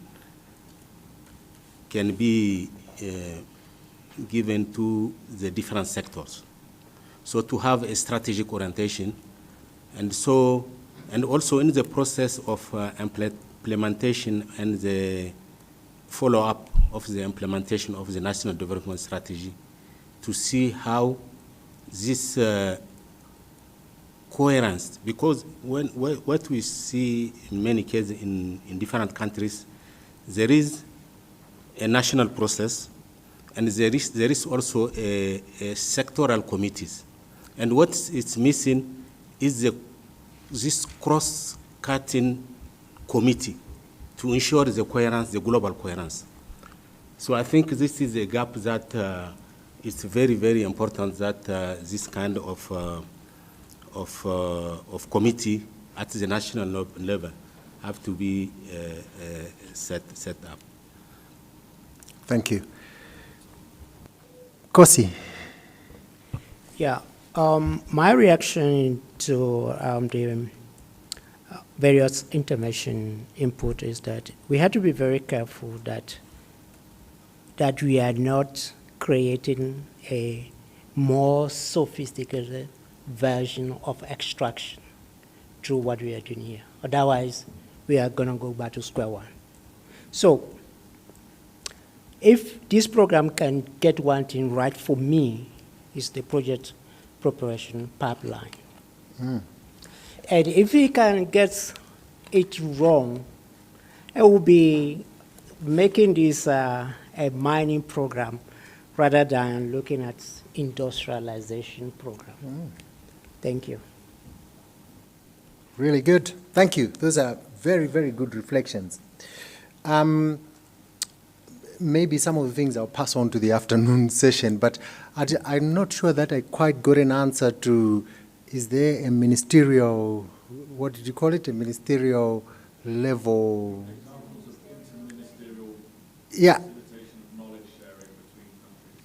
Yeah, I'm not sure I got quite a bit. You want to give an answer to that? Yeah, so this is something that's been attempted to be pushed since at the AU there's what you call STC meetings. Huh? There's never been an STC for ministers in minerals for more than 10 years, I think. It's an STC on trade, tourism, industry, and minerals. It's never been an STC on minerals exactly. But I think we are close to having a push for a standalone STC on minerals.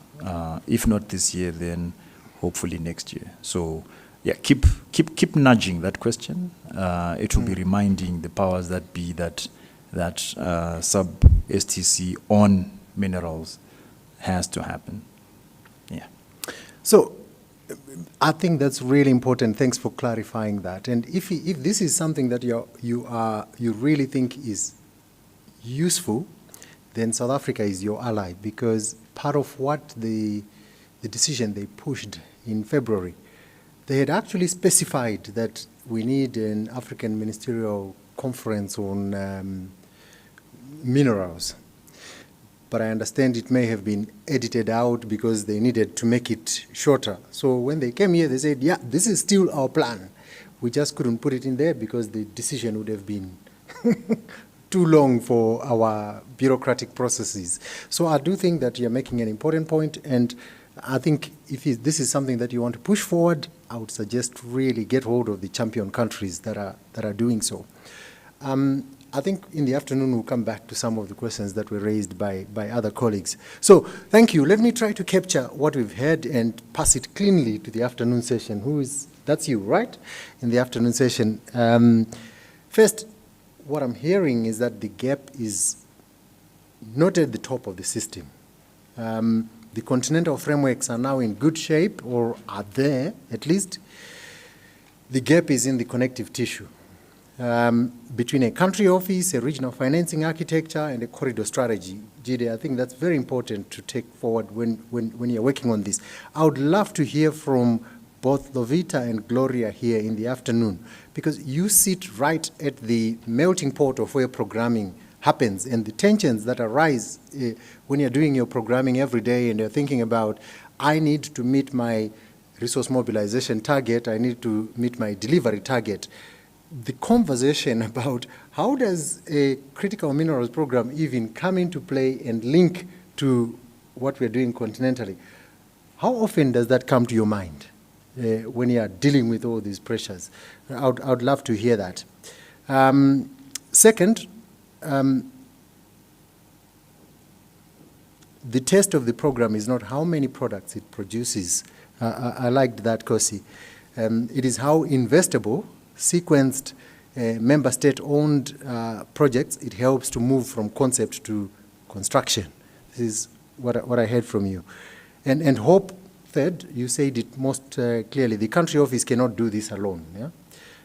And the continental level cannot do this without the country offices. So we need each other here, Jide. So whatever we design, it must be connective by construction, not by accident. Hope, Siaka, Kosi, thank you. Please, colleagues, join me in thanking these guys. And we are 1 minute to lunch, so I think we made up on the time. Thank you very much to all of you. Enjoy your lunch. Lovita, you take us into the next session on financing, right? Oh, so we can go home now.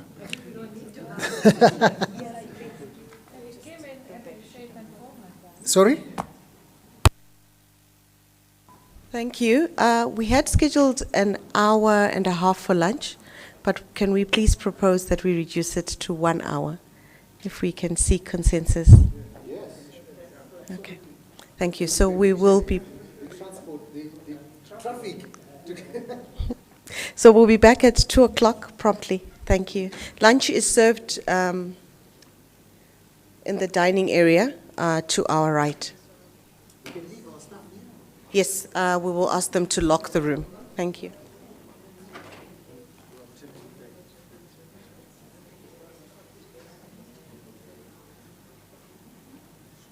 Well, it looks like nobody's hungry. I can go and save you some money.